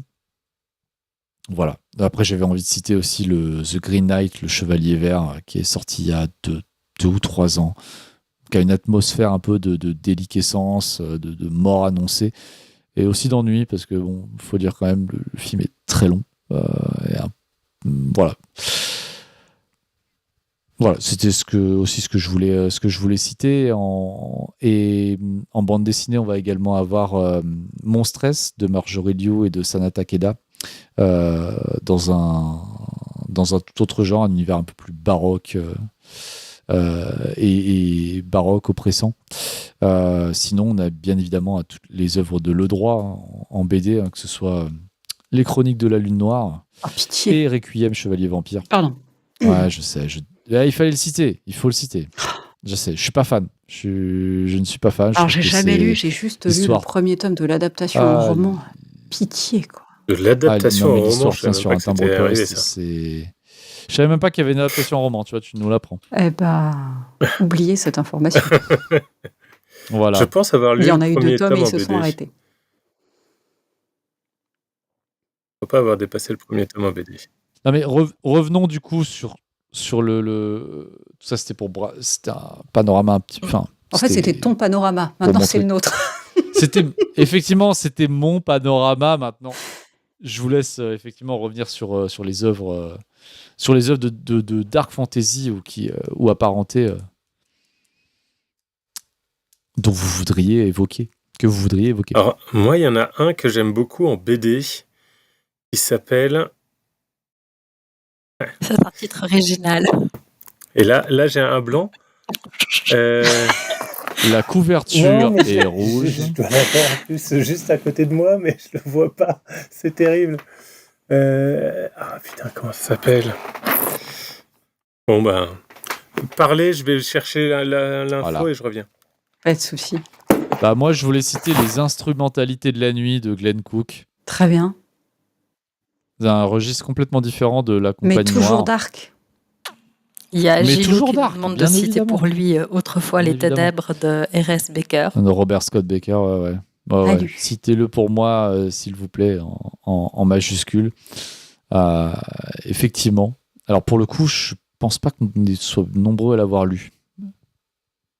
Mais oui, c'est souvent un auteur qui est revenu un peu dans les... quand on parle de dark fantasy. Moi, je suis choquée qu'il n'ait pas parlé de Bank Green, de Thierry Dirolo. Oui, c'est clairement. Et alors là, vraiment, le lisez pas si vous êtes déprimé. Parce que c'est d'une légèreté. Et pourtant, c'est pas j'ai pas trouvé, c'est pas hyper sanglant, c'est pas. Mais par contre, c'est déprimant. Oui. J'ai trouvé ça si déprimant. Si tu peux nous résumer un peu l'histoire. Ce serait extrêmement difficile parce que je l'ai lu il y a un petit moment, j'ai tout oublié, mais je sais qu'on a une espèce de quête d'un chevalier qui respire vraiment pas la joie de vivre et tout est désespéré dedans et de toute façon il y a rien qui va marcher et qui est dans un monde en plus qui est lui-même hyper triste. Ça vraiment c'est... Est-ce que c'est pas finalement le livre un peu qui définit la dark fantasy en elle-même, tu vois? Je sais Tout pas. Est triste et noir et sombre et le monde et le héros et même sa monture. elle est aussi sous antidépresseur. Et ça marche pas. Exactement. Voilà. Et pour le coup, c'est un auteur français. Il y a une réédition en intégrale, je crois, parce qu'il y avait Oui. un roman et je crois qu'il y avait des nouvelles qui accompagnaient. Qui C'était avait- chez ActuSA. On rappelle que Bank Green avait gagné le prix Elbakin.net à l'époque 2011. Mais en tout cas, si vous avez la Si ma curiosité mémoire d'eux, est ça vaut bonne. la peine de se pencher dessus. Mais effectivement, ça respire pas la joie de vivre. Et on n'est pas dans le côté Enfin, moi, j'ai pas le souvenir de ce côté de surenchère quelconque. Juste Mais c'est pas déprime. gay. Juste surenchère Ah ouais. dans la déprime. Mais j'ai Ah bien ouais. aussi. Surenchère.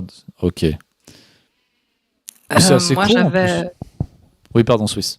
Je dis, moi, j'avais un peu des plumes récentes francophones qui sont toutes publiées chez Plume Blanche. Il y a La mémoire des eaux de Marco Laughton. J'espère que je n'écorche pas son nom de famille. Il y a aussi Justine Tiffany qui a publié récemment Et vous brûlerez dans ma haine, qui est une histoire de vengeance féminine, de pacte démoniaque, sauf erreur garantie sans relation humaine-démon. Elle a aussi écrit Angélion, qui aussi, à mon avis, entre dans la dark fantasy, puisqu'on a des créatures horrifiques qui se baladent la nuit, un tyran et tout ce qui va avec. Il y avait aussi Sacha Morage qui avait écrit La voix de la vengeance. Donc ça, c'est toutes des plumes assez récentes. Moi, je trouve que ça mérite qu'on s'y arrête. Et puis, petit point chauvinisme de Suisse, il y a la collection Gore des Alpes, qui, à mon humble avis, avec certaines nouvelles, peuvent entrer dans la catégorie dark Le fantasy. titre du livre de Justine Tiffany me fait penser aussi au livre de Maya Mazorette, Dehors les chiens, les infidèles. les infidèles, qui pourrait rentrer aussi dans la classification dark fantasy. Possible, je sais pas. Bon, c'est Un peu de mal avec. c'est un univers globalement assez dark, avec une bonne dose d'anticléricanisme. Ça se dit anticléricanisme? Oui, tout à fait. Et, Oui. je l'avais lu sur le moment, ça m'a pas laissé un souvenir impérissable, mais j'avais trouvé que c'était une lecture pas désagréable. Est-ce que quelque part, Chien du Home de Justine Niogret, ça rentrerait pas aussi dans la dark fantasy?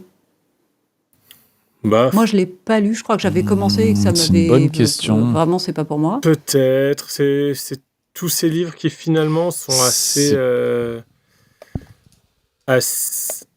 Gris. Ouais, puis te parlent d'univers qui sont sombres, où t'as pas envie d'y habiter, quoi. Dans le truc, c'est c'est crasseux, ça fait pas rêver, quoi. Mais à part ça, est-ce qu'on peut vraiment parler de dark fantasy? Je sais pas. Non, mais c'est. Bon, il y a The Witcher que beaucoup classent en dark fantasy. Moi, je suis sceptique, mais bon, après, je saurais pas trop dans quoi le mettre. Pour être honnête. Gilo est pas d'accord. Oui, mais pour en le plus, coup. il aime pas, donc bon. Il aime pas, ouais. Ah ouais.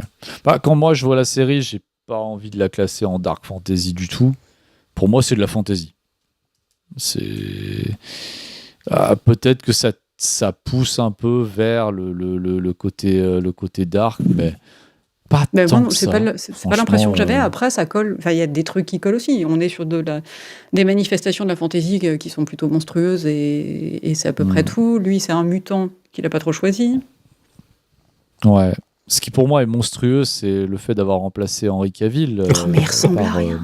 cet autre Non, acteur. mais Bon, pardon, on va pas se lancer sur oui. ces sujets-là. Oui. Moi, je trouve que. Enfin, moi, c'est jamais comme ça. J'ai pas d'image dans la tête, mais Gérald qui aurait cette gueule-là, j'ai envie de chialer, quoi, par pitié. Bah écoute, moi j'ai le mème que Gilles Sen nous avait envoyé. Je sais pas si vous l'avez vu, ce mème où vous avez les deux Geralt, donc Henry Cavill à gauche et je crois que c'est Liam Hemsworth à droite. Et vous avez en légende pour Henry Cavill Geralt of Rivia, et à droite vous avez Geralt of Ikea. Moi, perso, si ça je devais me- mettre un acteur dans le rôle du sorceleur, moi, c'était Mads Mikkelsen. Beaucoup de monde aurait mis Mads Parce que pour moi, Mikkelsen. déjà, ouais. à aucun moment, c'est censé être un beau gosse hollywoodien. Moi, pour moi, le sorceleur, il a une je gueule. vois ce que tu veux quoi. dire. Ouais, on est sur un style vraiment différent, ouais, pour le coup. Je me dis qu'un jour, il faudrait que je lise le premier tome du Sorceleur pour me faire une idée, parce que j'ai pas Moi, je les ai spécialement lus. envie de regarder la série. J'ai jamais joué au jeu, Oh, bah. mais Non, pour ma elle est- culture, ça Le jeu, ça m'a serait tellement bien. déçu pour certains trucs. Ah oui. Ah bah l'obsession pour le cul, là, vraiment, Je- ça m'a saoulé, quoi. dans le jeu, C'est vrai, pitié, ok, quoi. Et d'accord. puis le fait J'ai que jamais Yennefer, joué, elle moi, passe je- complètement à l'as et que c'est triste, alors que dans le bouquin, Triss, on sent... parce que elle n'a pas du tout la même place, Tape. et que vraiment la relation entre le sorceleur et Yennefer est vraiment posée comme un truc hyper important. J'ai joué qu'au premier, j'ai le 3e dans ma bibliothèque Steam auquel j'ai pas encore touché, ou peut-être j'y toucherai jamais, mais Ah, mais t'as pas joué du coup à The Witcher 3, non. quoi. Non, mais le... Oui, parce que Oui, non, mais j'ai pas tout. j'ai le sentiment qu'effectivement, t'es un peu un oiseau rare parce que je suis pas sûr que beaucoup de gens ont joué au 1. Je Ah bah, pense il qu'à avait mon quand même avis, bien la marché. majeure partie des gens ont... Oui, ça n'a rien à voir avec Bah, il le a 3e. marché c'est sûr. suffisamment pour faire un 2 et ensuite un 3, mais effectivement, je pense que c'est surtout le 3 qui fait référence aujourd'hui. Moi, s'il y en avait un que je devais faire, ce serait le 3. Je n'irais pas faire le 2, le 1 Ah, ni mais le 2. quand j'ai joué au 1, les autres n'existaient pas. Ouais, Ah, oui, du c'est coup, sûr, bon, c'est sûr. voilà. Voilà. Mais bon, passons. On va pas s'attarder 1000 ans sur The Oui, Witcher. Je bref. suis pas sûr que ça en vaille la peine. Donc, Et vous vouliez citer peut-être en français, Jean-Philippe Jaworski, est-ce que Mais ça pour rentre moi, Je sais pas. oui. En En vrai, dark pour moi, fantasy. oui. Parce que l'univers est quand même globalement assez dark dans Jaworski. Alors, ce qui est drôle, c'est que l'écriture l'est pas tellement. Donc, il y a ce côté Ouais. où il n'y a pas cette ambiance pesante qu'on aurait envie de voir un peu dans un livre de dark fantasy. C'est pas pesant, c'est pas... Mais globalement, l'univers est quand même glauque, quoi. Il n'y a pas grand monde pour en sauver les autres. C'est tous des pourris. Il y a quand même un espèce de culte du dieu desséché qui nous traîne dans les coins en mode nécromancie bizarroïde. Tous les mages sont plus ou moins démoniaques, quoi. En tout cas, sont tous des enfoirés. Y a ça a un côté plutôt D'accord. dark, je trouve. Mais encore une fois, je trouve que le style de Jaworski donne pas ce côté dark. Ouais, c'est un peu ce que j'allais dire. Je comprends en fait qu'on se pose la question. Pour moi, ce serait plutôt non. Et en même temps, je comprends les argumentaires du oui, en fait. Un peu réponse de... Normand. Réponse de personnes qui s'engagent, comme vous voyez. Ouais. Euh, Mais c'est bien aussi, parfois, de pouvoir dire je suis pas sûr. ouais, mais ouais, non, je serais effectivement pas certain sur le concernant, lui et ses œuvres. Mais je pense que pour le coup, Erke, Oui. tu veux nous reparler de Clark Ashton Smith. Oui, je veux pas trop insister non plus. J'en ai déjà parlé tout à l'heure suffisamment. Mais il y a, c'est important. il y a notamment Zotique, il y a Poséidonis, il y a Averwagne aussi, qui a priori pourrait coller. Je crois que globalement, une grosse partie de ce qu'il a écrit pourrait coller en Dark Fantasy. Encore une fois, moi, j'en ai lu qu'une partie et c'était il y a longtemps et j'ai pas pris de notes et du coup, je suis incapable de vous faire un retour qui tient la route. Mais en tout cas, ça fait partie des choses à explorer si vous avez envie d'aller regarder à quoi ça pouvait ressembler à la base par rapport à ce qu'on en raconte aujourd'hui. Moi, j'ai le souvenir d'avoir considéré Le Maître du Temps de Lewis Cooper comme de la Dark Fantasy. Mais alors, je l'ai lu il y a tellement longtemps que j'ai pas envie de vous dire le nombre d'années et je m'en souviens plus. Mais c'est pas une histoire d'amour Ben, je sais pas.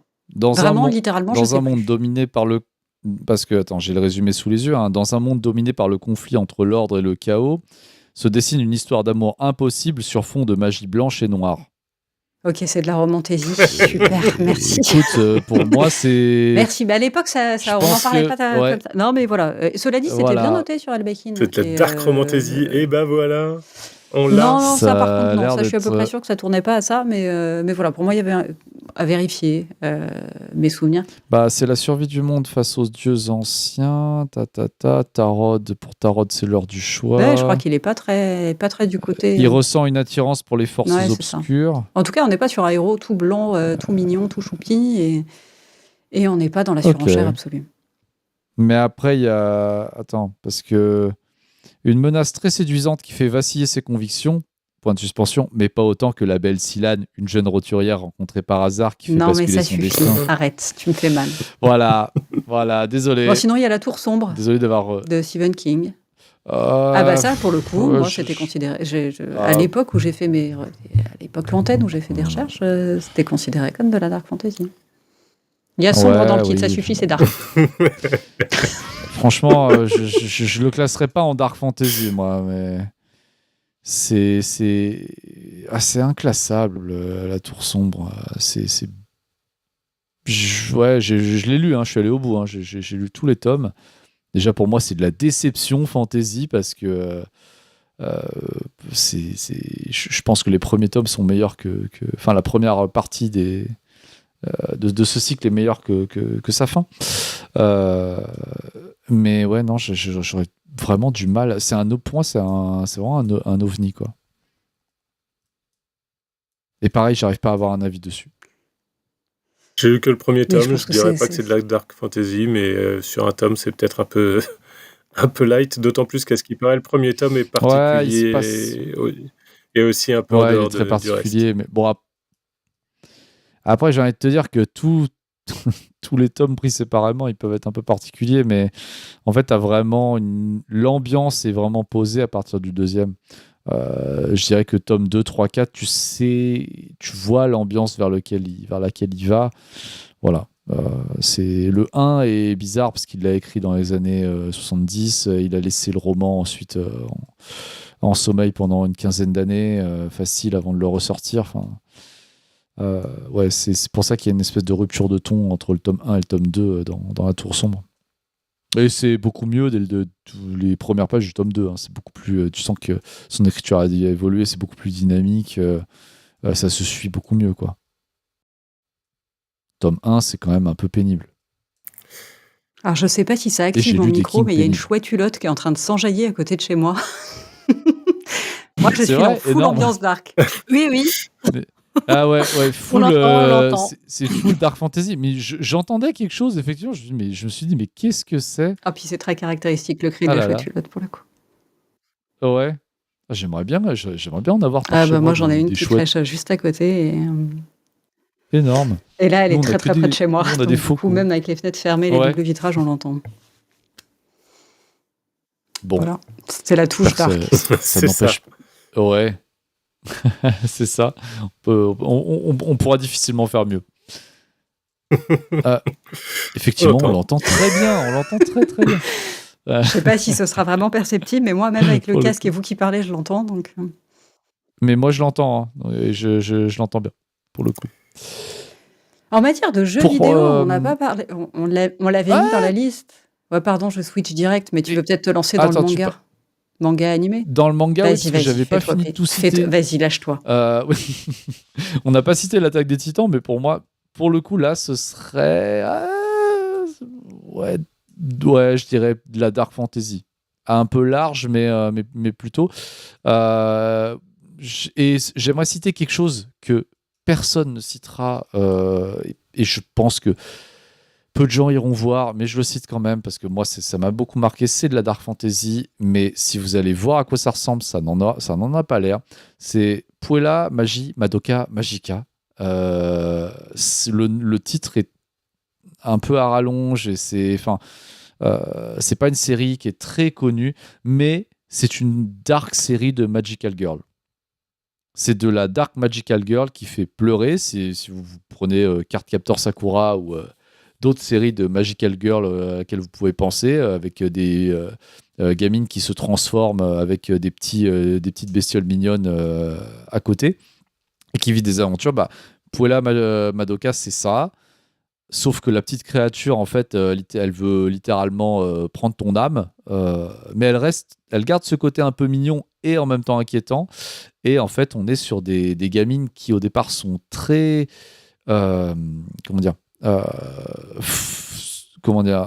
sont très Sakura dans le genre, hein, c'est-à-dire assez naïves, voilà, c'est le terme que je cherchais, et en fait, qui vont tomber sur qui vont se retrouver avec des pouvoirs à affronter des monstres en fait pour lesquels elles sont absolument pas préparées. Et en fait, on passe d'une certaine naïveté à une cruauté et une dureté de ton qui est assez unique. Moi, j'ai adoré. Hein, j'ai trouvé que c'était que c'était vraiment super. Mais effectivement, essayez, allez taper dans votre moteur de recherche Puella Magi Madoka Magica. Vous allez vous dire, mais de quoi il parle ? Ça, c'est de la dark fantasy. Et oui, je peux vous assurer. Je peux vraiment vous assurer, allez jusqu'à l'épisode 3. Et vous verrez. Et sinon, je citerai Castlevania, bien évidemment, parce que Castlevania, c'est la vie. Je trouve que la série animée est assez incroyable. Bon, j'ai pas forcément fait les jeux, mais au moins la série animée sur Netflix, elle vaut son petit pesant. Et je pose le micro. Dans les mangas, on peut quand même aussi citer Devilman de Go Nagai. Oui. Qui, voilà, au niveau truc déprimant, ça se vend assez bien. J'avais aussi vu passer The Promised Neverland. Alors, moi, je me souviens que j'avais pas été plus loin que le tome 1 parce que ça m'avait déjà assez traumatisé comme ça. Ouais, c'est dur déjà, les premières pages. Bon, Aka est pas d'accord avec moi, mais pour moi, Hellsing. Alors, Hellsing, le manga et l'animé. Enfin voilà, pour moi ça reste de la dark fantasy, même s'il y a des vampires, parce qu'il y a. Ouais, c'est quand pas même que ça, surtout une histoire de vampire, je trouve, non ? Je sais pas. Pas tellement sur la fin. Hein. Ouais, alors, j'avoue, pour moi, il y a un je les ai côté vus quand tellement c'est baroque, sorti en fait. Il y a un petit bout de temps maintenant. Oui, mais parce que t'as eu la première série, puis après t'as eu les Ultimates qui reprennent le en effet. manga. Donc là, c'est très différent, et puis il y a des nazis, donc il y j'ai a des peut-être vu trahisons. que la Et première du coup, série. si je veux commencer Hellsing, il faut que je passe par quoi alors ? Hellsing Ultimate. Ok, par le ça manga. Mais marche, la première ça série marche. est bien, moi je l'ai bien Après, aimée. Hein. oui, elle est bien, mais alors là, clairement, voilà. c'est pas de la dark fantasy, Ok. la première série. Très bien. D'accord. Il y avait aussi Elfenlied, mais pour moi, Elfenlied, j'ai un peu de peine à classer entre SF et fantasy. Mais en tout cas, la scène du c'est chien un est peu assez dégueu. traumatisante comme ça. Ouais, c'est Voilà. un peu dégueu, Elfenlied quand Oui. même. Hein. Oui. C'est des têtes qui explosent tout le temps. Hein. C'est une fille qui a des pouvoirs et bon, pour moi, je sens un peu que l'auteur s'est fait un peu plaisir. Mais des têtes qui explosent, c'est festif, enfin. C'est plutôt sympathique. Ouais, mais là pour le coup, t'as l'impression d'être en festival non-stop. Alors, c'est une rêve Oui, partie. puis à ce alors niveau-là. la cruauté des c'est enfants cruel. aussi. Ah ouais. Enfin, j'entends. Enfin voilà, c'est. Moi, ça m'a. Il y a des scènes traumatisantes avec des chiens dans certains mangas, et là, il y a une scène traumatisante avec un chien. Non, moi, ça m'a pour laissé. moi, c'est égal à celle de Fullmetal Alchemist. Ah, c'est pire. Enfin, c'est pire au sens où, en fait, t'as une espèce d'ambiance qui est vraiment. Ouais. Enfin, moi, ça m'a vraiment mis très très mal à l'aise. Ah, mais moi aussi. Cette série Elfenlied, c'est très particulier. Je sais que j'ai aucune envie de la revoir. C'est comme. Il y a peu de choses qui m'ont vraiment mis mal à l'aise. Enfin, des œuvres qui m'ont mis mal à l'aise comme ça. Elfenlied en fait partie. Le film Vivarium aussi, d'ailleurs, que j'ai détesté, mais. Bref, On digresse. Bref, on en reparlera. Moi, avant qu'on passe On aux jeux digresse. vidéo, j'ai une BD du coup à présenter. C'est les Légendes des contrées oubliées de Chevalier et Ségur. C'est un truc, je crois que c'est sorti en 2 ou 3 tomes à la base. Et le dessin est absolument génial. Et c'est globalement une histoire de fantasy assez classique avec des nains, des elfes, qui ont une quête et qui doivent remplir cette quête. Mais l'univers est ultra glauque. Les nains sont un peu cons, mais ils se font entuber par tout le monde. Et les dieux sont ultra sombres aussi. Il n'y en a pas un pour sauver l'autre. C'est vraiment... pour moi, c'est un chef-d'œuvre de la BD de fantasy déjà. Et en particulier de Dark Fantasy. Si vous n'avez pas lu Légende des contrées oubliées, vraiment essayez de voir ça. Le dessin est incroyable en plus. Donc il n'y a que du bon là-dedans. Et c'est court et c'est fini en 2 ou 3 tomes. Une question, est-ce qu'on classe le grand pouvoir du Schninkel en Dark Fantasy ? Pas lu. J'allais dire trop Pas lu long, pas lu, mais je sais même pas si c'est long ou pas. Non, Juste pas lu. c'est pas très long. C'est pareil, c'est un gros tome, quoi. C'est un tome de 200 pages peut-être, mais bon, trop long, pas lu. disons que c'est pas Un tome de One 200 Piece, pages, je peux quoi. c'est trop résumer long. ça. c'est pas les 200 tomes de One Piece. En fait, vous avez une sorte de hobbit. Ouais. Vous avez une sorte de hobbit qui vit dans un monde vraiment noir, quoi. Enfin, Ouais, où il y a, glauque, vous avez déchiré par une guerre entre 3 immortels.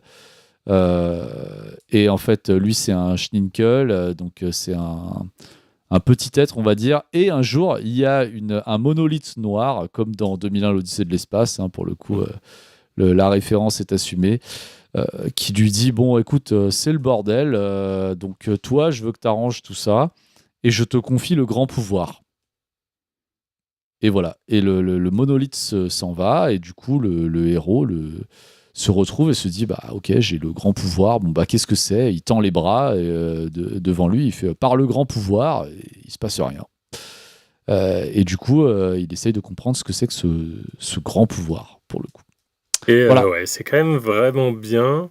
Enfin, c'est un chef-d'œuvre de la BD franco-belge, hein, mais Ouais, c'est super. c'est probablement de la dark fantasy, hein, quand même, je pense.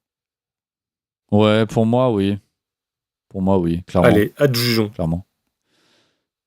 Adjuger. Le grand pouvoir du Schninkel, en tout cas, c'est super, on vous le recommande. Chaudement. Est-ce qu'on peut passer aux jeux vidéo ? Allez, vas-y. Bah écoute, on a cité Bloodborne, Elden Ring. Moi, je voudrais citer Fear and Hunger.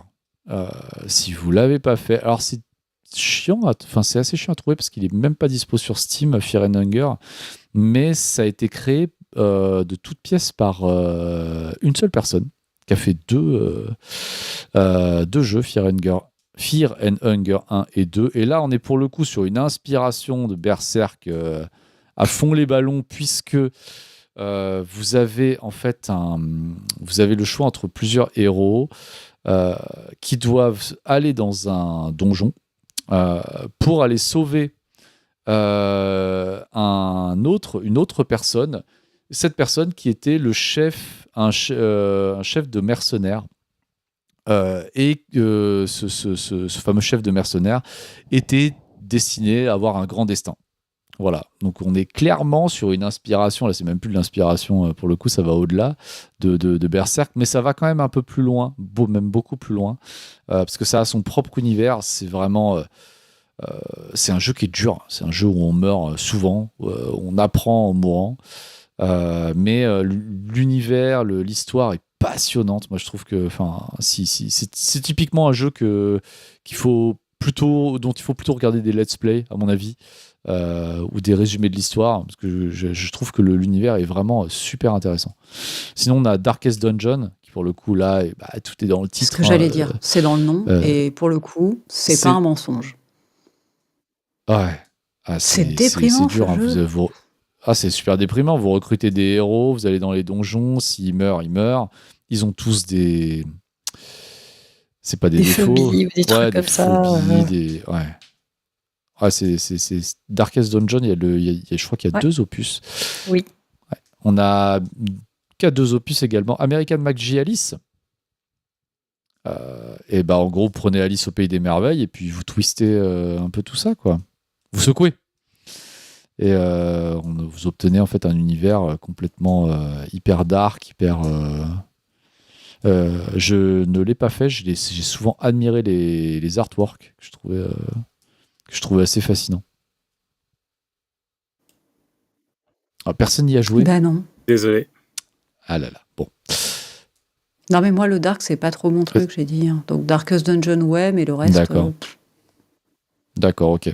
Moi j'aurais voulu citer Dragon Age, Dragon Dogma et Drakengard, mais je n'y ai pas joué, donc je laisserai plutôt Swiss. Bon, moi j'ai joué Dragon Age, mais Dragon Age pour moi c'est pas ça. Peut-être Dragon Age 1, Ouais. le premier Origins qui me semble, oui, ok, il y a ce machin avec les... je sais plus comment ça s'appelle, mais tu dois les détruire et puis il y a quand même de fortes chances que ton perso principal meure, hein, c'est pas un spoil du tout. Mais après sur les suivants, quand même un peu moins. Moi j'ai pas l'impression que ça rentre dans la dark fantasy. Mais tu... Enfin voilà. Okay. Par contre, du coup, ça me faisait penser à ce que tu disais à propos de American machin chouette, là, à Alice Madness Returns, et ça a l'air d'être lié. Mais c'est ça. Okay. Mais c'est ça. Alors oui. Oui, bah c'est ça. Je parle de American McGee, je parle de Alice Madness Return. Qui est une suite, apparemment. Il me semble qu'Alice est enfermée dans un hôpital psychiatrique au départ. Je ne sais pas, j'y ai C'est pas pour vous joué poser non un peu l'ambiance. Je l'ai, mais pas joué. Et je crois qu'il est plus dispo. Bah en fait, il est plus dispo. Bah en fait, le premier jeu est peut-être compliqué à trouver parce qu'il est sorti début des années 2000, il me semble, en 2000. Ah pardon, Alice Madness et il y a eu une Returns suite, est de nouveau dispo, mais il a été plus dispo pendant un temps et il est revenu. Donc il est trouvable sur Steam Voilà, c'est maintenant, ça. sans problème. Alors qu'il était sorti effectivement, Oui, il date, c'était le moteur graphique de Quake 3, ouais, il date un Il date peu. un peu, ouais. Et retour au Pays de la Folie, 2011, donc une suite 11 ans plus tard. Ouais, donc Alice, au début de l'histoire, enfermée dans un asile, elle est soignée durant 10 ans par un médecin détraqué. Bon, bref. Vous voyez un petit peu l'ambiance que ça pose. Mais moi, je trouve ça effectivement assez fascinant. Switch, tu voulais citer Slice the Princess. Ouais, pour moi, ça reste. Je ressens. C'est de l'horrifique, mais oui, ça reste. Mais c'est de l'horrifique qui se passe quand même. Bon, la princesse, elle a des pouvoirs magiques. C'est quand même plutôt dans une ambiance de fin du monde. Attends, parce tout que le monde n'est pas. Juste si on peut, il y a une particularité quand même dans ce jeu, c'est que c'est un jeu Oui. narratif où tu as Voilà, c'est à chaque fois tu rejoues une la même partie. ribambelle de choix. Exactement. En fait, si je dis pas de bêtises, tu commences, en fait, il y a un narrateur et qui te dit direct, tu dois aller retrouver la princesse et tu dois tuer la princesse, en fait. Et si tu ne tues pas la princesse, le monde sera détruit, parce que la princesse détruira le monde. Voilà. Après, bêtement, hein, ici, tout ce qui est dans les dans ce qu'on appelle les Souls-like, hein, aussi dans les jeux avec Lies of P et tout ce qui va avec, hein, ça reste... D'ailleurs, on rappellera que tout ce qui est From Software n'aurait sans doute pas existé sans Berserk. Oui. Ah bah, de toute façon, Berserk est une pierre angulaire, ça, on ne cessera pas de le rappeler. Berserk, ça se lit, ça se relit. Je n'en démordrai pas. Ben voilà, du coup, on a fait un bon petit menu, sauf si vous avez des trucs à rajouter. Je pense qu'on a fait un bon portrait, effectivement. de quelque chose qu'on n'a pas réussi à définir. C'est ça. De quelque chose que, effectivement, vous aurez remarqué qu'on a eu du mal à définir. Mais ça a provoqué des discussions intéressantes. Et les discussions, elles continuent sur le forum delbakin.net. On vous rappelle que vous pouvez vous inscrire pour venir, si vous avez un avis à nous donner dessus. On sera ravis de vous lire et de pouvoir en discuter avec vous.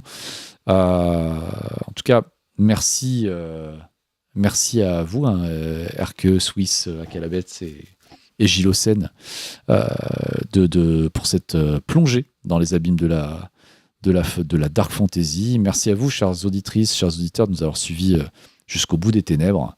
Et pour rappel, si vous voulez soutenir nos expéditions dans les mondes imaginaires, nous aider à garder la lumière de ce podcast allumée et plus globalement à aider Elbakin.net à continuer à promouvoir la fantasy, vous pouvez le faire de manière très simple en faisant un don sur Hello Asso, dont le lien est disponible sur la page d'accueil du site elbakin.net. Merci à toutes et à tous pour votre écoute. Prenez bien soin de vos âmes en espérant qu'elles ne soient pas trop torturées. Et à très bientôt pour un nouvel épisode du podcast d'elbakin.net. Salut à tous. Ciao. Ciao. À moi l'aventurière qui doit sauver le monde.